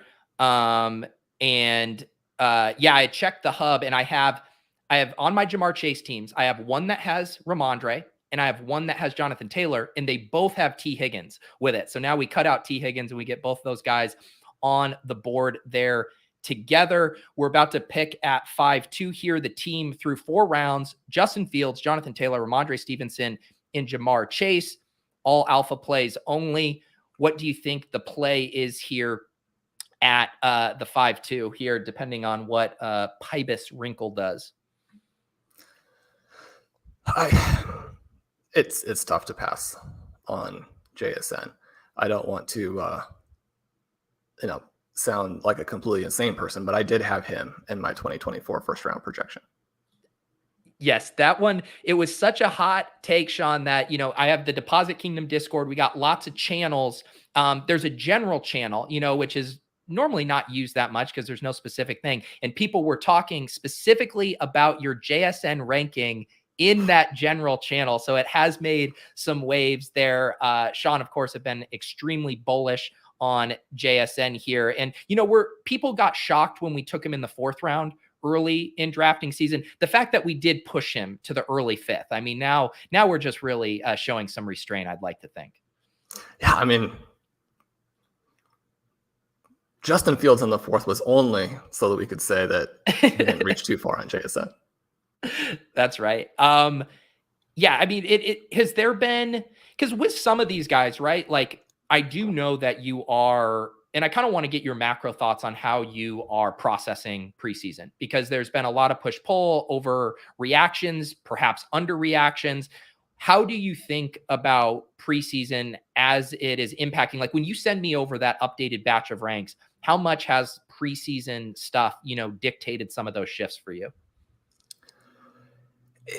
It can move some guys in a meaningful way at the very back. And one of the things to keep in mind, and I kind of do this from time to time to make sure that I stay kind of calibrated on how much impact you're going to get from players in the double-digit rounds, go through even on the teams that are winning titles and in the mix for tournaments and all of that. And you see that the double-digit round players have mostly made a minimal impact. When you do get those impacts, then they really carry your team. So it's not like we're expecting massive amounts of production, but even though you want to be aware that those plays in most cases are not going to be things that really shift around your rosters, you want to think about your first 10 rounds, structurally too, as what am I doing here to make sure that this works? But you also want to be very intentional about how you're filling out those last 4 or 5 picks. If you don't have a process, if you don't have names that mean something to you in terms of not only what those guys are and what you think they are now based on new information, but how they work within the context of the rest of your roster, then you are giving away an advantage that matters. At the same time, I think that especially as we have so many teams doing different types of things, that we just have to be pretty conservative with it. Now, one of the things I did enjoy, I haven't done it this year yet. I don't know if I'm going to have time to, but the bold predictions article that I did after last year's week 1 had 2 or 3 pretty cool things in it. And so I think it's both, right? You sometimes people don't react enough. Big picture, you want to be somewhat conservative. I've been trying to catch as much of those as possible. I'm writing frantically. Really enjoyed Ben's preseason stealing signals post talking about some of the most relevant things that happened in those preseason games. A lot of little things to keep track of. I don't think there have been too many things actually though from this year's week 1 that changed my board in a meaningful way. Yeah. And I think rookies are probably the most interesting, right? Because we have the least amount of data on them. We're flying blind. The only true data point we have is where these teams selected them in the draft, at least signaling intent, how they view these guys. But then it doesn't necessarily mean that the teams are going to load them up with a ton of work. And I think, with your drafting style and in mine by proxy of really targeting these young players, it is interesting to see how much do you wait. Okay, Devon Achane comes in, after Myles Gaskin, but then they're using him on a slant route. And you're like, holy cow, I love that kind of usage. So it's like, how do you apply those things? Like, hey, he's buried, or, oh man, they have really exciting, unique ways to use this guy. And that's where just trying to understand what the incentives are for each individual team to not bring some of these guys along too quickly. In a lot of the situations, it's not a matter of what order you played in the game, but what teammates they needed to have you in with in order to work on the things they wanted to work on. And so if you don't take it on a very team by team basis, then some of those takeaways can be incorrect. Obviously, the stuff with A-Chain was positive. One of my biggest takeaways from the signings is that I am now very much on board with Mostert and Wilson. And so from that perspective, I love all of the exposure that you have to those two guys. Yeah, that one fell pretty good to dodge that Dalvin Cook bullet with those guys. And they still haven't moved up a ton in drafts. Sean, we are on the clock here at 6:10. We do see Pickens come off the board. So no Pickens, JSN week 17 stack for us. We got Goddard, Jahan Dotson, Williams, James Cook. Who do you think the play is here at 6:11? I've been having a hard time passing up on Williams and Cook. So probably one of those two guys. Okay, let's start with Javonte Williams here. Sean, not afraid of the wide receiver avalanche, a man willing to draft 5 running backs through 7 rounds in the Apex wide receiver heavy league. Jordan Addison and Zay Flowers snap come off the board. I mean, are you grabbing Cook here? And we're getting really creative with wide receiver. You got to get us out of this avalanche if we go Cook. What do you think? I think it's either way. I mean, Dotson is such a clear pick, but we didn't get our 49ers in this draft. And so if we're thinking about it from that perspective, it's not as imperative as it usually is. Let's take Cook and see what happens. Okay, this is, Sean, here's what I would say. I want to be the one saying, let's take Cook and see what happens. You're supposed to be the one that has this master plan of how we are going to make this work. So you saying, let's see what happens, is not instilling me with the confidence that a man who has gotten buried by many avalanches in his day likes to hear. There are always some hilarious names late in the draft at wide receiver. So we talked about this little bit on the last couple shows, but I think we can feel a lot more comfortable in some of those late names. And we don't want to give them away at this point, but I'm excited to see how it works through. And one of the things that you have to do is to draft some teams like this. And one of the reasons why I was doing it in the Apex draft also is you want to work through what the implications really are going to be and what the trade-offs are. Now, obviously in your case, you're much of the way through your journey, but you still have these very high value drafts late where a lot of the research suggests that you have your best chance to win. And working with some of the things that we're seeing here at running back is going to give you important information that I think that just gaming it and not actually doing it is not the same. And so I'm excited to see what we have here. And one of the things, we have Justin Fields as well. And so we have this potential opportunity to win the whole thing through our quarterback, which we haven't had in some of the drafts that we've done.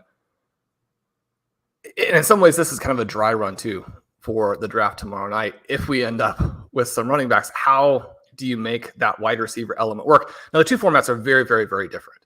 And so that portion of it factors into how you want to play running back versus wide receiver as well.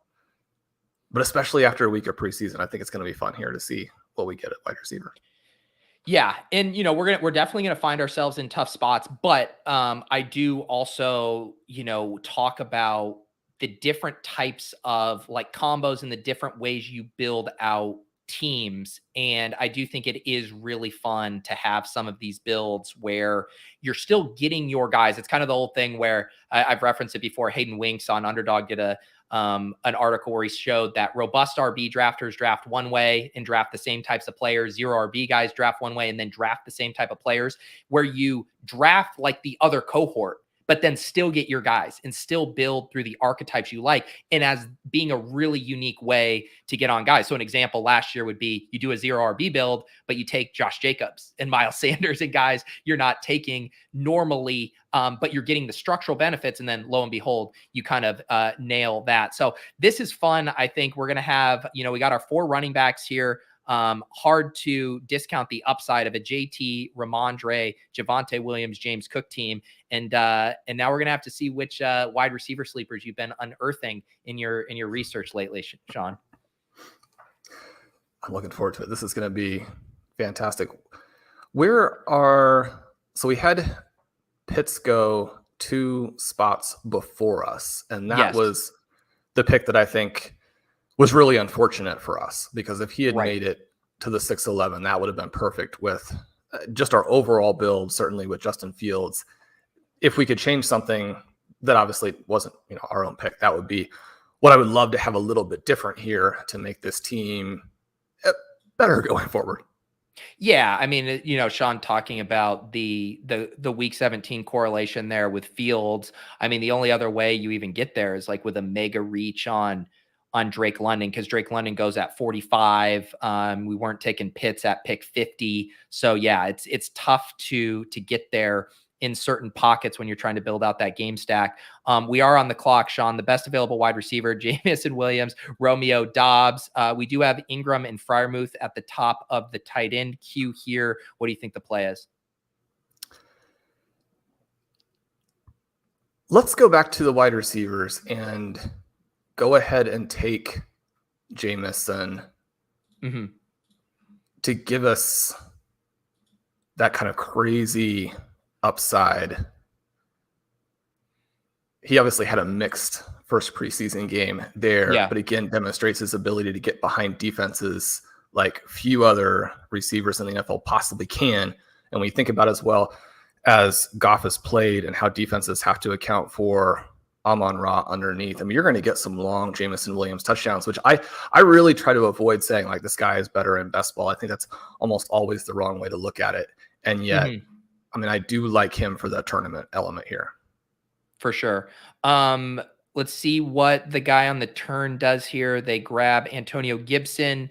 And this is one of those spots here too, where he goes Herbert. So grabs a couple of running backs there. I mean, Freiermuth does give us a little JSN week 17 there. Wide receiver Dobbs is near the top of your ranks. Probably not coming back in this room. What do you think the play is? Yeah, let's go with Freiermuth to get opposite JSN. One of the things that I thought was interesting in reading through Pat's article that also kind of jibed with thoughts that I have been having is that I think that Pat Freiermuth is really good. And I think that he's the guy that we could see get this next kind of TJ Hawkinson-like breakout from. And you're getting prices on that are fine. I do think, you're getting all of this coverage of Musgrave with Green Bay, and justifiably, it does look like he's going to be in a decent situation. But the rookie tight end there in Pittsburgh is a problem. And if he's a problem and you think that Deontay Johnson and George Pickens are having great, well, it doesn't necessarily matter what people think about it. It appears that they're having great training camps. And then if you like both of those guys, then we suddenly do get into just a tricky volume mix for Freiermuth, especially if they stick to this idea of we're going to somehow run the ball. Now, all the reports are that the passing game in camp has been absolutely fantastic and that Kenny Pickett looks great. And I don't really see how you try and it's again like the Joe Mixon thing. It's like, are you going to go through Najee Harris when you've got this other avenue? So I think that we're probably trending in the direction the Steelers have more pass volume and just more overall fantasy points through the passing game than people think. And some of those are going to go to Freiermuth. And I do still think that despite some of the very specific risks with red zone types of things, that Freiermuth is a great touchdown threat for them. So I like him. But I probably don't have quite as much exposure to him as I would otherwise, because there are some of those risks out there that I think are going to make it more difficult for him to outperform by 3 or 4 rounds. And so we talk about, who's going to really jump. And I mean, Jamison Williams, even though you only get the production for a portion of the season, I mean, he's an obvious guy where if he goes in round 4 next year, it will have still helped you this season as long as the rest of your build works. Now you can say, you probably want him when you have an embarrassment of riches at wide receiver. You don't need that early production yet. I mean, that's one of the things too, where I try and think about it from a contrarian perspective, at least a little bit, to where it's like, when are you going to actually need him though? You're going to actually need him on these teams where maybe you're able to get to that point because your running backs are so good, because Justin Fields is so good. But if you want to then win the tournament and you've got to fill those 3 wide receiver spots, you need somebody who is discounted to what they're going to do in the tournament or could do. For Jamison Williams, it's not just that he's suspended. I mean, he's been bad. So we're kind of thinking back to a lot of the stuff that he did that last year in college, and then those flashes where you see greatness. Well, to add insult to injury, been getting sent this tweet. Lions wide receiver Jamison Williams, this is literally from like 15 minutes ago, left practice to enter the locker room early after hurting his leg in a mid-stride on a deep ball route. He was grabbing the right hamstring area. I mean, at least he has 6+ weeks to rest up, but it just seems like a cursed player at this point, Sean. Nothing can go right for Jamison Williams. And it was funny because that was the thing that was popping up as the news as we were selecting him as well. And I was thinking, I mean, if you can't heal between now and the time you're not suspended anymore, then yeah, that's the thesis of the play was always that the suspension would give him enough time to get his hamstring better here. But yeah, is he going to give him enough time to get his hands better? Yes, please. Just what all the rehab, if you can do half rehab, half working on the jugs machine, I think that would be great. And I will say, Sean, I thought you were going to give me like the rah pump up speech about Pat Freiermuth at pick 98. And instead you just kind of built the case against him. So, we got our work cut out for us in this draft, Sean. Well, you want to go in knowing what some of the downsides are. But it was the right pick there in terms of what we needed to have happen. It'll be interesting to see how the wide receivers work through this next little area. As you mentioned, there are some people who could come back, who might not come back.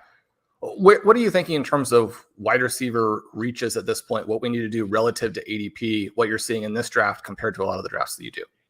Yeah, like Pat and I found ourselves in a similar spot, not quite as extreme in our last draft where we only had 4 wide receivers through 10 or 11 rounds. And we did end up reaching for Marvin Mims at one point where it looked like a pretty flat tier. We were debating between Rashee Rice and him. And so, yeah, I think we will just end up in that spot where we are needing to reach a little bit just to make sure we're still getting the targets of players that we like and not just, shrugging our shoulders and clicking whatever wide receivers are available. So I think we can make this work. We'll see what Fryer Betts does here. Tyler Boyd goes off at 111, Nico Collins at 115, but this has been a pretty heavy running back room. And Dobbs, who I said wasn't going to make it back, he does make it all the way back here. And that seems like a godsend for this team, unless there's something else you see. No, I think that's the way to play. I mean, he was the guy I was going to say we should take with the last pick. And then I'm like, maybe have some guts. Maybe pass it. Take the tight end that makes sense. Don't do the reach. Sometimes you get lucky. Pete, we got lucky.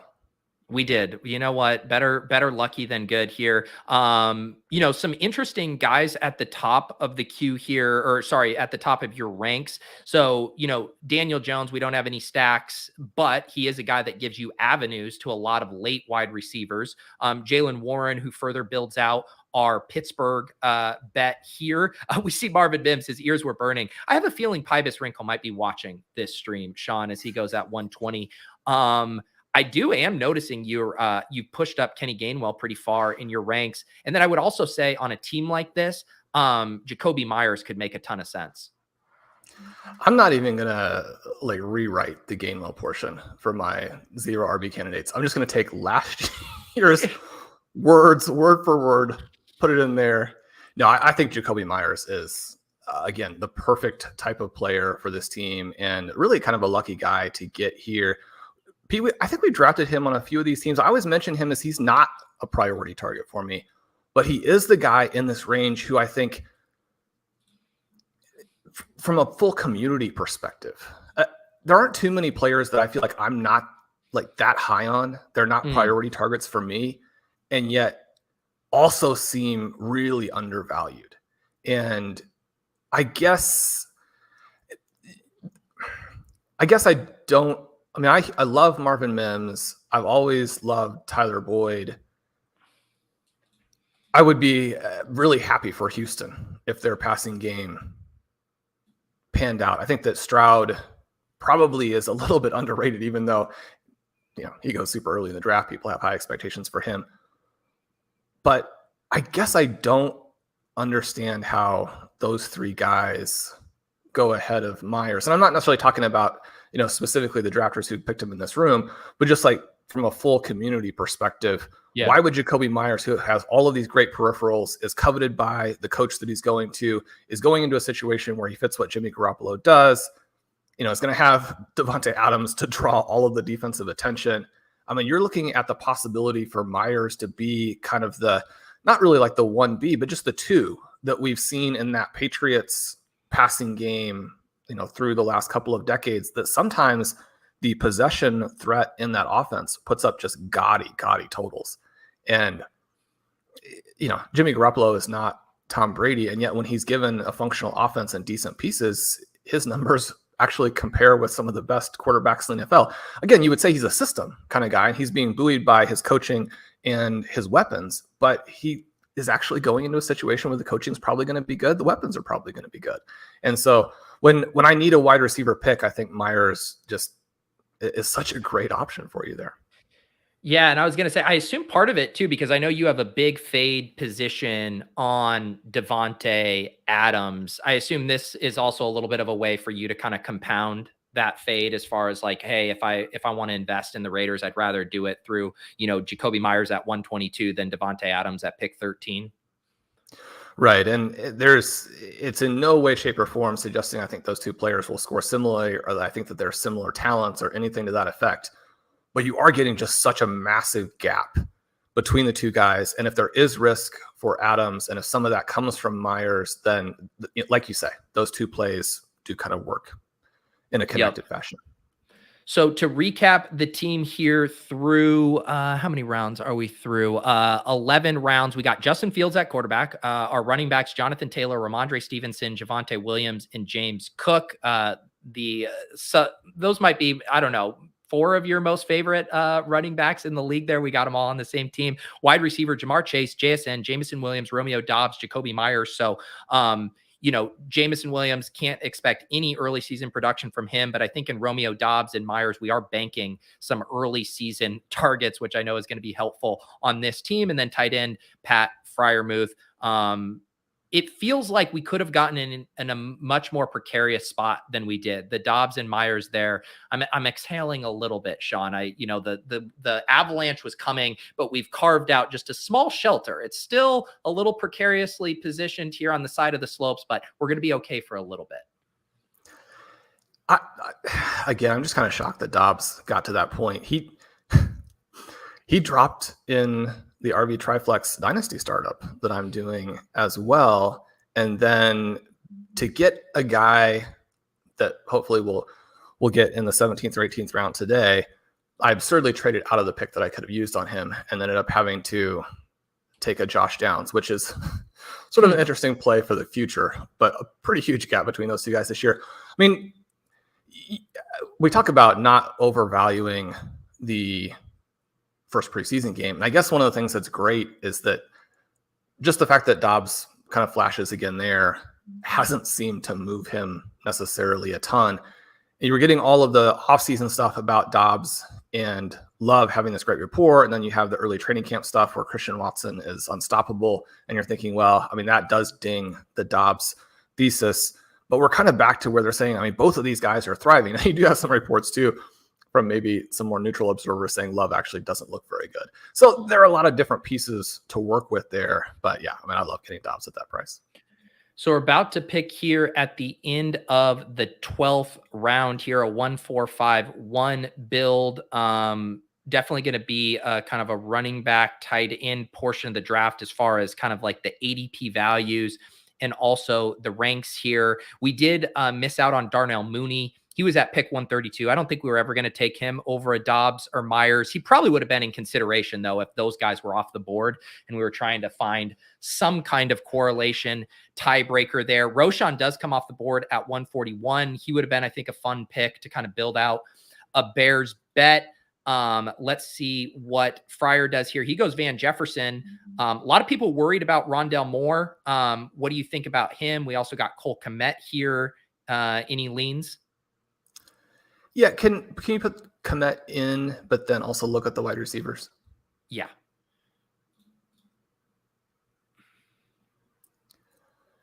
I think Kmet is probably the play. For Moore, again, I think it's a case of not overreacting, but it's also sort of trying to read the tea leaves about how early Kyler Murray would come back. We've played that a few times. You know, they're saying obviously he's not going to be ready for week one, but you get these, I mean, he's going to be Adrian Peterson kinds of reports from him and his teammates. Rondell Moore, though, I mean, he's one of these guys who, you know, if he breaks out this season and you're drafting him around 6 next year, I don't think you're surprised if he's more or less done in the NFL after this year. I don't think you're surprised. Yeah, So it does feel like that. It does feel like that. What about for him? He's a guy too that he does come back here. We're at least getting a bit of a discount on him, although some people would say that's warranted based on some of the preseason stuff. Do you have anything else that you think makes sense here? Or should we grab our 6th wide receiver? Well, do you want to go to 5 running backs and take the Gainwell play, just kind of leaning into that? I think there are going to be some wide receivers late that we really like. So if you're not set on more, I think we can just stick with.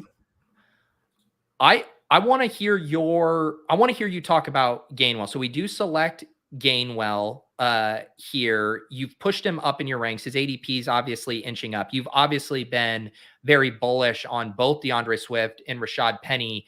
Are those guys coming down in the ranks for you?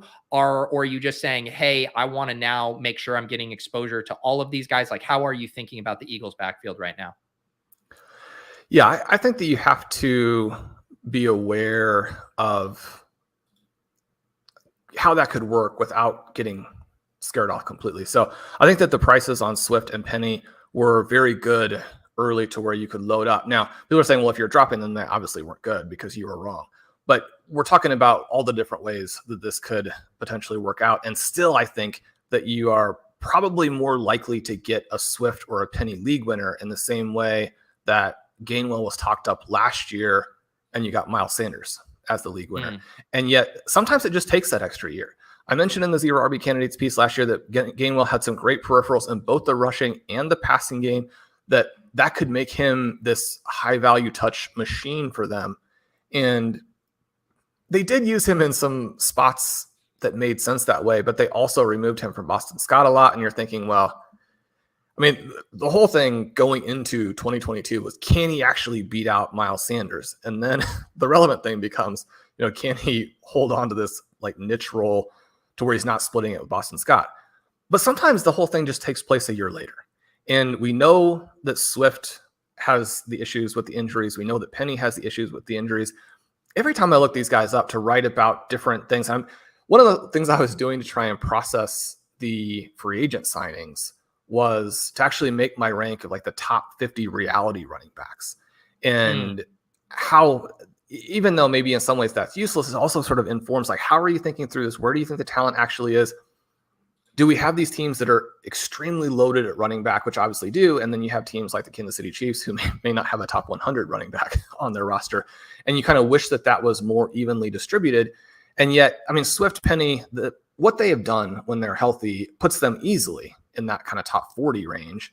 And then you're like, where would you put Kenny Gainwell? So I think you want to balance those two things, but still remember that Gainwell himself is not just somebody who's familiar with the offense. There are things about the way that he plays as a runner that are impressive and that you can get excited about. So I would get some exposure over the next couple of weeks, but really what I'm looking for is like, where are those prices for Swift and Penny going to end up? And how do we need to play it to load up on them right before the season? Have three guys from the same backfield ever made the 0 RB target list? I know there's been two. Obviously, last year you had Rashad Penny and Kenneth Walker. Could we see 3 Eagles on the 0 RB countdown list? Man, that would be fantastic. I don't know that we've gotten that point.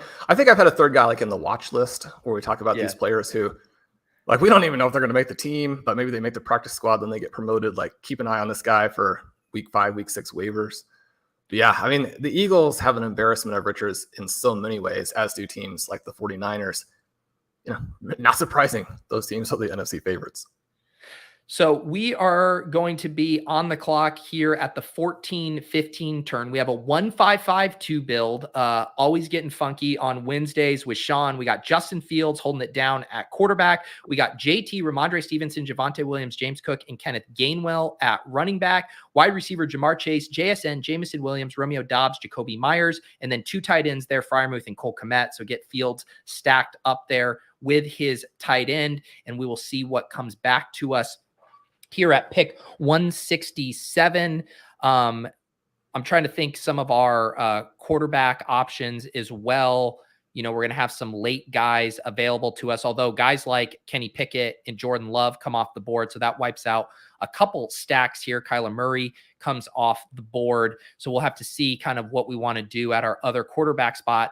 Jalen Hyatt, Curtis Samuel here for wide receivers.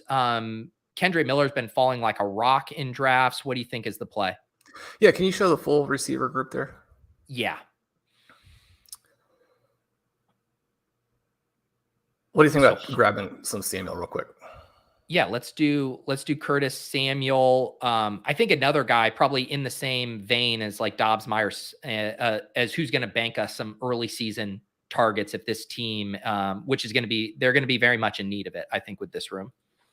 And I continue to get the impression from everything that they're doing in Washington that Samuel are going to be, I mean, that was a big part of the first half of 2022. I think it's going to be back in a big way in 2023.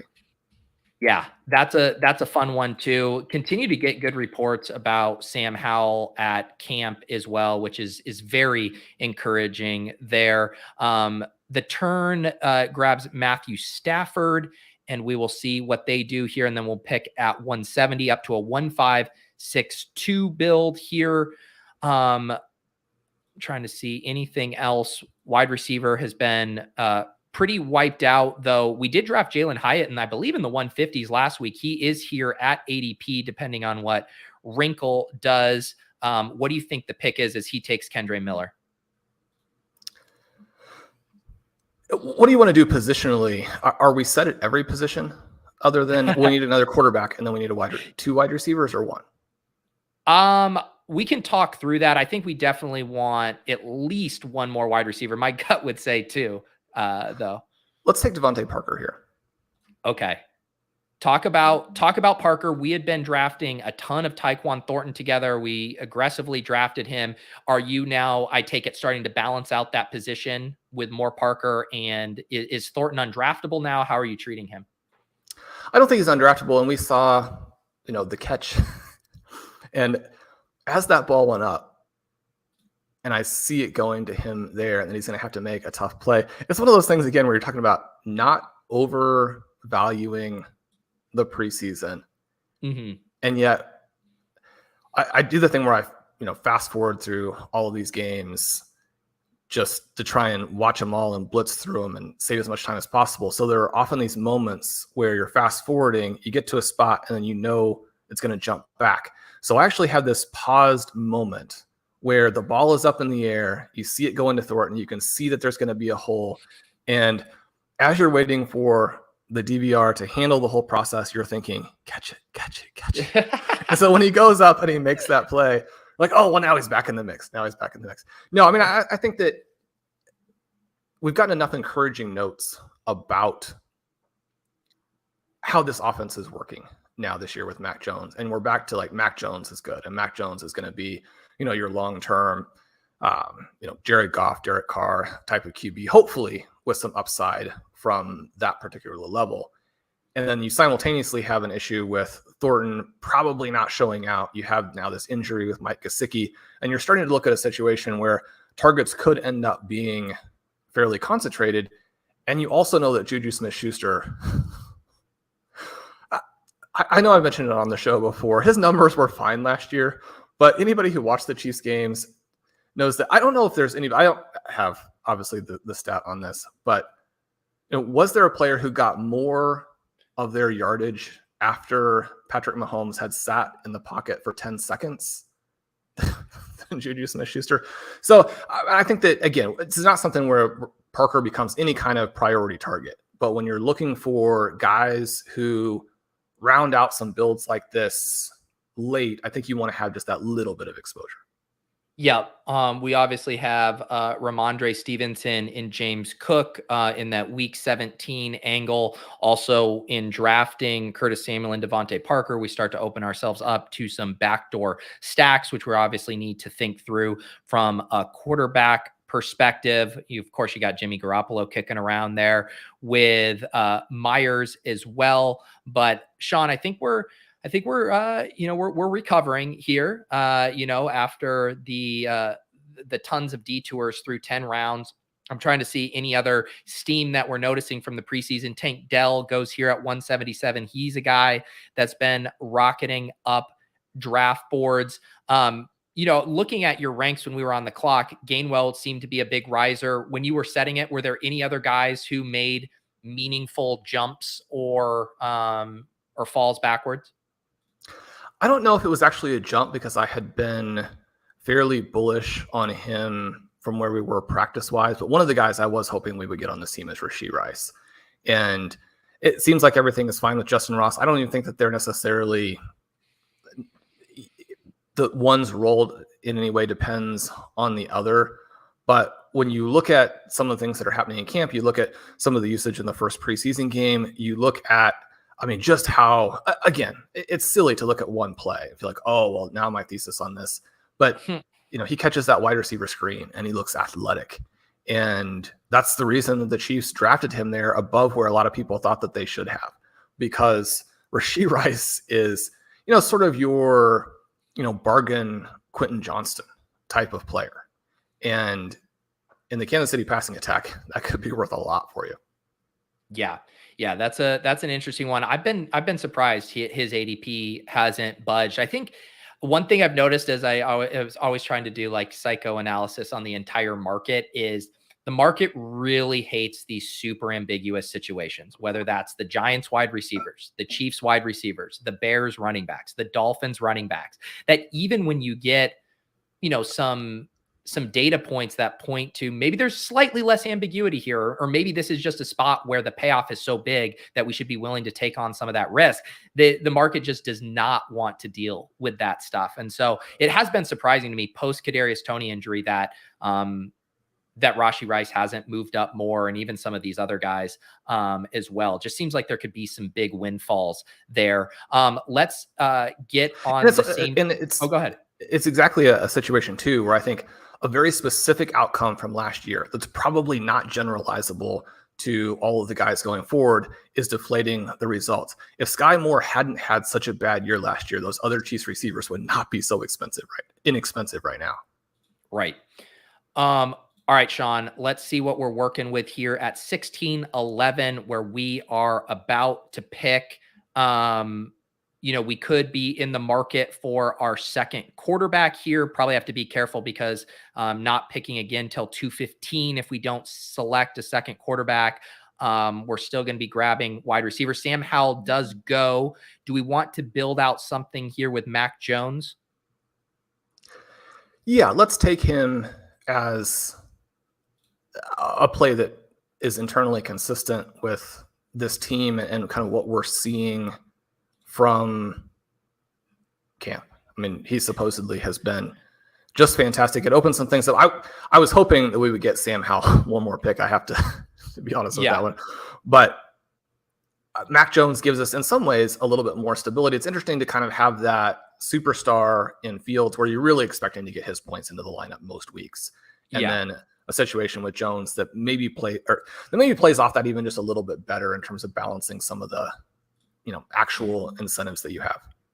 So we could do Hunter Henry as our third tight end if we want to get more of a Mac Jones stuff. I know Gesicki dislocated his shoulder recently. Anything else seem like a play to you? You could go Michael Mayer if you want to build out the Raiders. What do you think? Well, how about we go Wan'Dale? Okay, talk Wan'Dale, because there is people are spooked on Wan'Dale. They say he might not even play this year. Have you been reading the New York beats? Do you have any words of calming to Wan'Dale Robinson Nation here? Well, the reason that I thought we could potentially pass on Hyatt there in the 15th and take someone else is in part because you gave me some real razzing with the pick last week. And then also because I'm back to feeling like Robinson is the way to play this. You and I actually have a ton of Robinson from early. I don't know. I think that there is a lot of, again, a player with a very wide range of outcomes. I'm surprised to hear you say that because the reports that I have read, which, could not be the entire picture, have said that he's not very far away. And if he's not very far away, if the GM is saying he's not very far away. Yeah. And you're looking at some of the things here where, I don't know, you look at all those passes that Cole Beasley caught. Wan'Dale Robinson is going to be, Robinson is going to compete with Darren Waller to be the catch leader for the Giants, if he's good to go by week 4 or 5. And so if that's the case, then, you're talking about a guy who should be going in round 10. Not that he should be going in round 10 for what we know, but in terms of if you get that scenario, then round 10 is kind of the floor of what he would give you.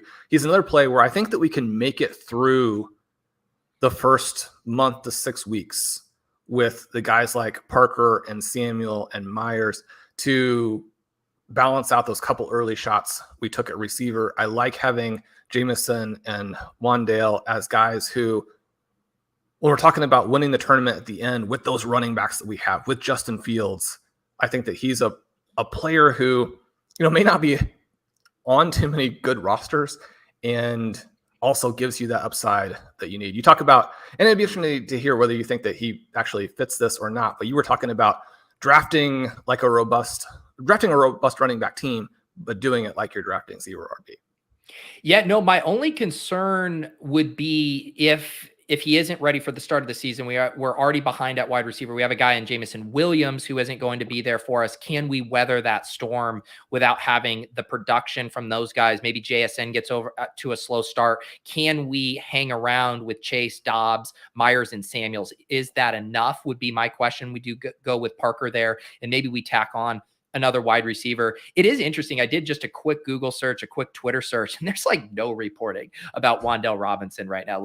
Nothing out there from anyone. So he definitely is the double whammy, right? Of people don't like the ambiguity of the situation. The Giants seem to sign a slot wide receiver every other day in the offseason. And then on top of it, you have the injury concern. So if he is that guy, he's free in draft, Sean. We would have been able to get him at 215. Not saying that we shouldn't have taken him, but he is a guy that no one wants to touch right now, which could definitely provide an edge if you got the stomach for it.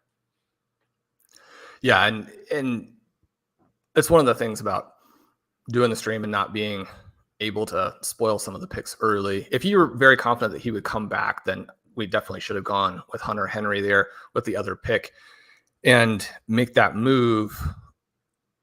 We're going to be down to the very end here. One of the things, I'm not that concerned with having the 8 wide receivers. And if you're loaded up, the data shows that you can go with 6, right? So if you have some interesting guys and you are to 8, I like taking the really wide range players. But we could go with another receiver at this point, as you mentioned, if you don't like the tight end options. I think that, McBride there is always interesting. We also have the play that we can use there with You like maybe the one name I Claypool? wouldn't say. Are we on the clock here? We're on the clock. Yeah. So Claypool seems like a pretty good way to kind of finish that out.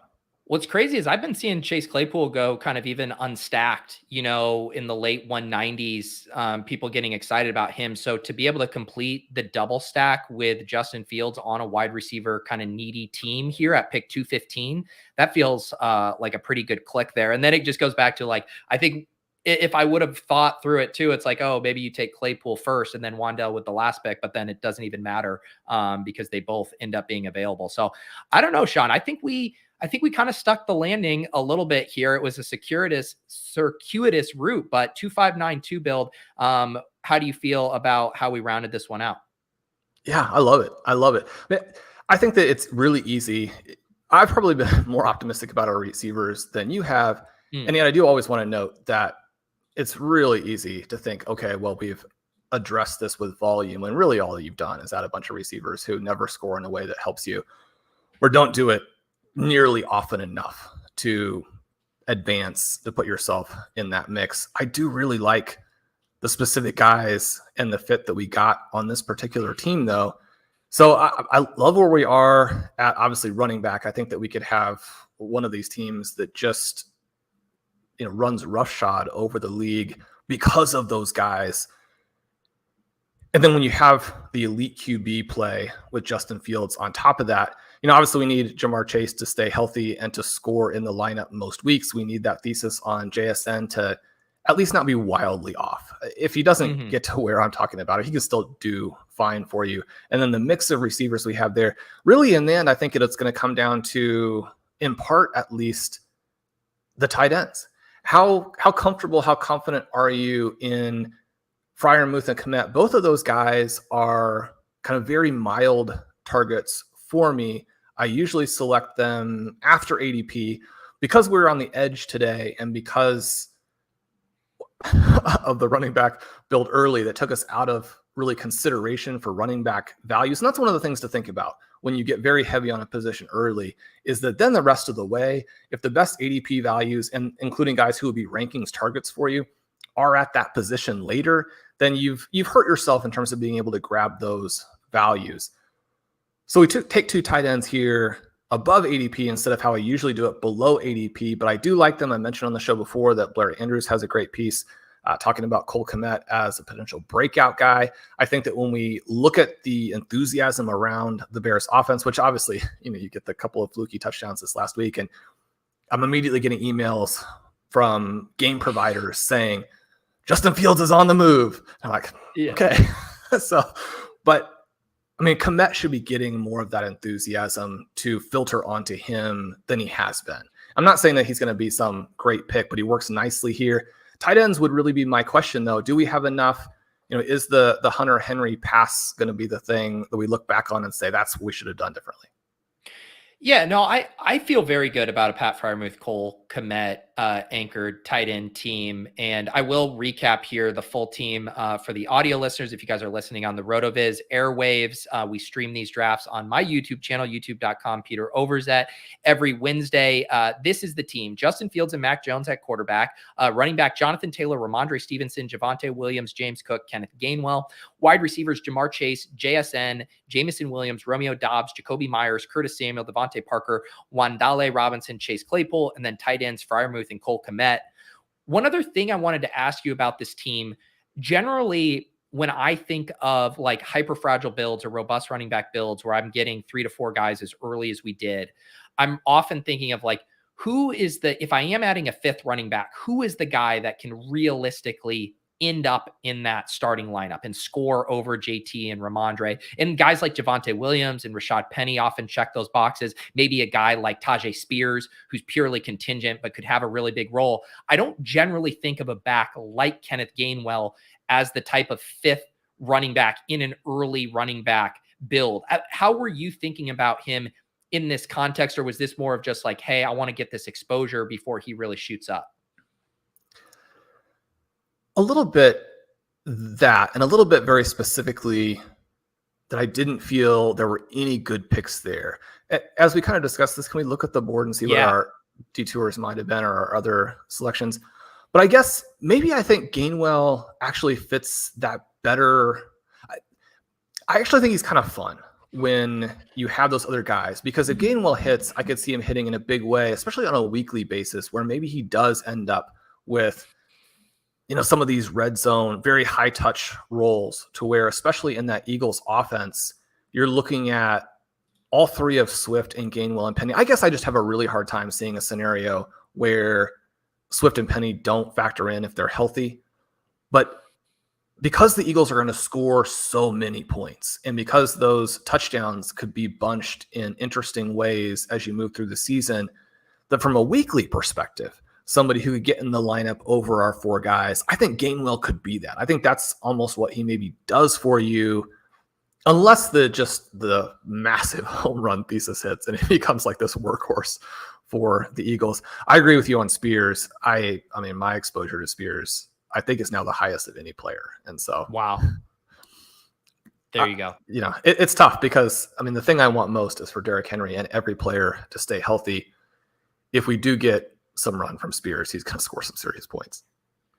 You guys need to be subscribed over to RotoViz. Sean just had another article that dropped this morning looking at specifically the Ramondre Stevenson and Breece Hall prices, post Dalvin Cook, post Zeke, all kinds of articles coming from Sean, including the zero RB countdown list, which I envision we'll be getting here shortly. And also, like we've mentioned earlier, if you guys want to watch Sean and I draft again, not on Underdog, we're going to be doing an FFPC main event high stakes league tomorrow night on Ship Chasing. That's going to be a slightly later start, a 10 p.m.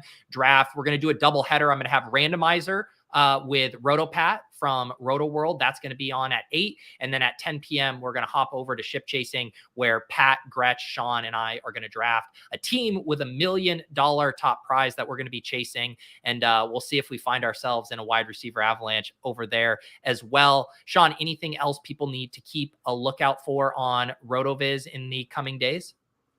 Well, we're going to have a lot of content, but I did want to mention that I had part 1 of this Dynasty Workshop series that specifically looks at startup tactics and strategy. It came out, maybe this is just very personal and doesn't actually apply globally, but for me, it was probably one of my 10 favorite articles that I've written in the last decade.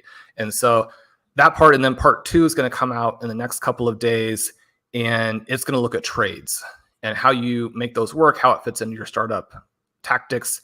Maybe I mentioned it last week, but going forward now, we have 2 2024 firsts, 6 seconds, 5 thirds. We have multiple picks in every other round as well. If you're interested in how you could accomplish that or what it would do for you, that's going to be there. And Pete, before we go, I did want to just mention how much I appreciate you and the Best Ball Banana Stand community here. And one of the things for that, you're always so gracious and mention RotoViz as the best value out there, or one of the best. And I wanted to make it a little bit better for our listeners and viewers here. Dave Caban put together a coupon code for me that's specific for the show, which is Banana Stand, and it'll give you $10 off the 1-year subscription. So Banana Stand, one word. If you're wanting to get over there and check some of our stuff out, that'll make it an even better value. Awesome. I'll be sure to add that to the show notes too, so that you guys know that. I promise you'll get your value returned immediately with that. Use promo code Banana Stand, and you can go back in the archives too. A lot of the Best Ball Workshop concepts that Sean has written about are still very much applicable. So go get on RotoViz, and then you will be very happy with the stream of content coming down the home stretch here. Appreciate all of you guys. We are getting so close to 15K subs. If I'm doing my math right, 179 more subs away. So if you guys are new to the channel or maybe listening in the audio version, would love you to come over to YouTube over here, hit that subscribe button, because I am doing a giveaway when we hit 15,000 subs. I'm going to do a $1,500 giveaway, getting all that symmetry, 150 stream drafts, 15K subs, $1,500 in giveaways. All you need to do is leave a comment on any of my draft streams. This was draft number 123. Can't believe how many of these are already in the book. So plenty of chances to enter that giveaway. But when we hit 15K subs, the giveaway will lock and I will do the drawing shortly after that. I will be back later tonight, like I said, for a draft on ship chasing. We're doing a single entry draft over on NFC. I'll be over on Swolecast today. Jack Settleman is joining us for that. And then a big day tomorrow of drafting as well. So all kinds of good stuff here around the channel. Thank you so much to Sean. Thank you to Rotoviz. Thank you to you guys in the chat. Always bringing the heat. We'll see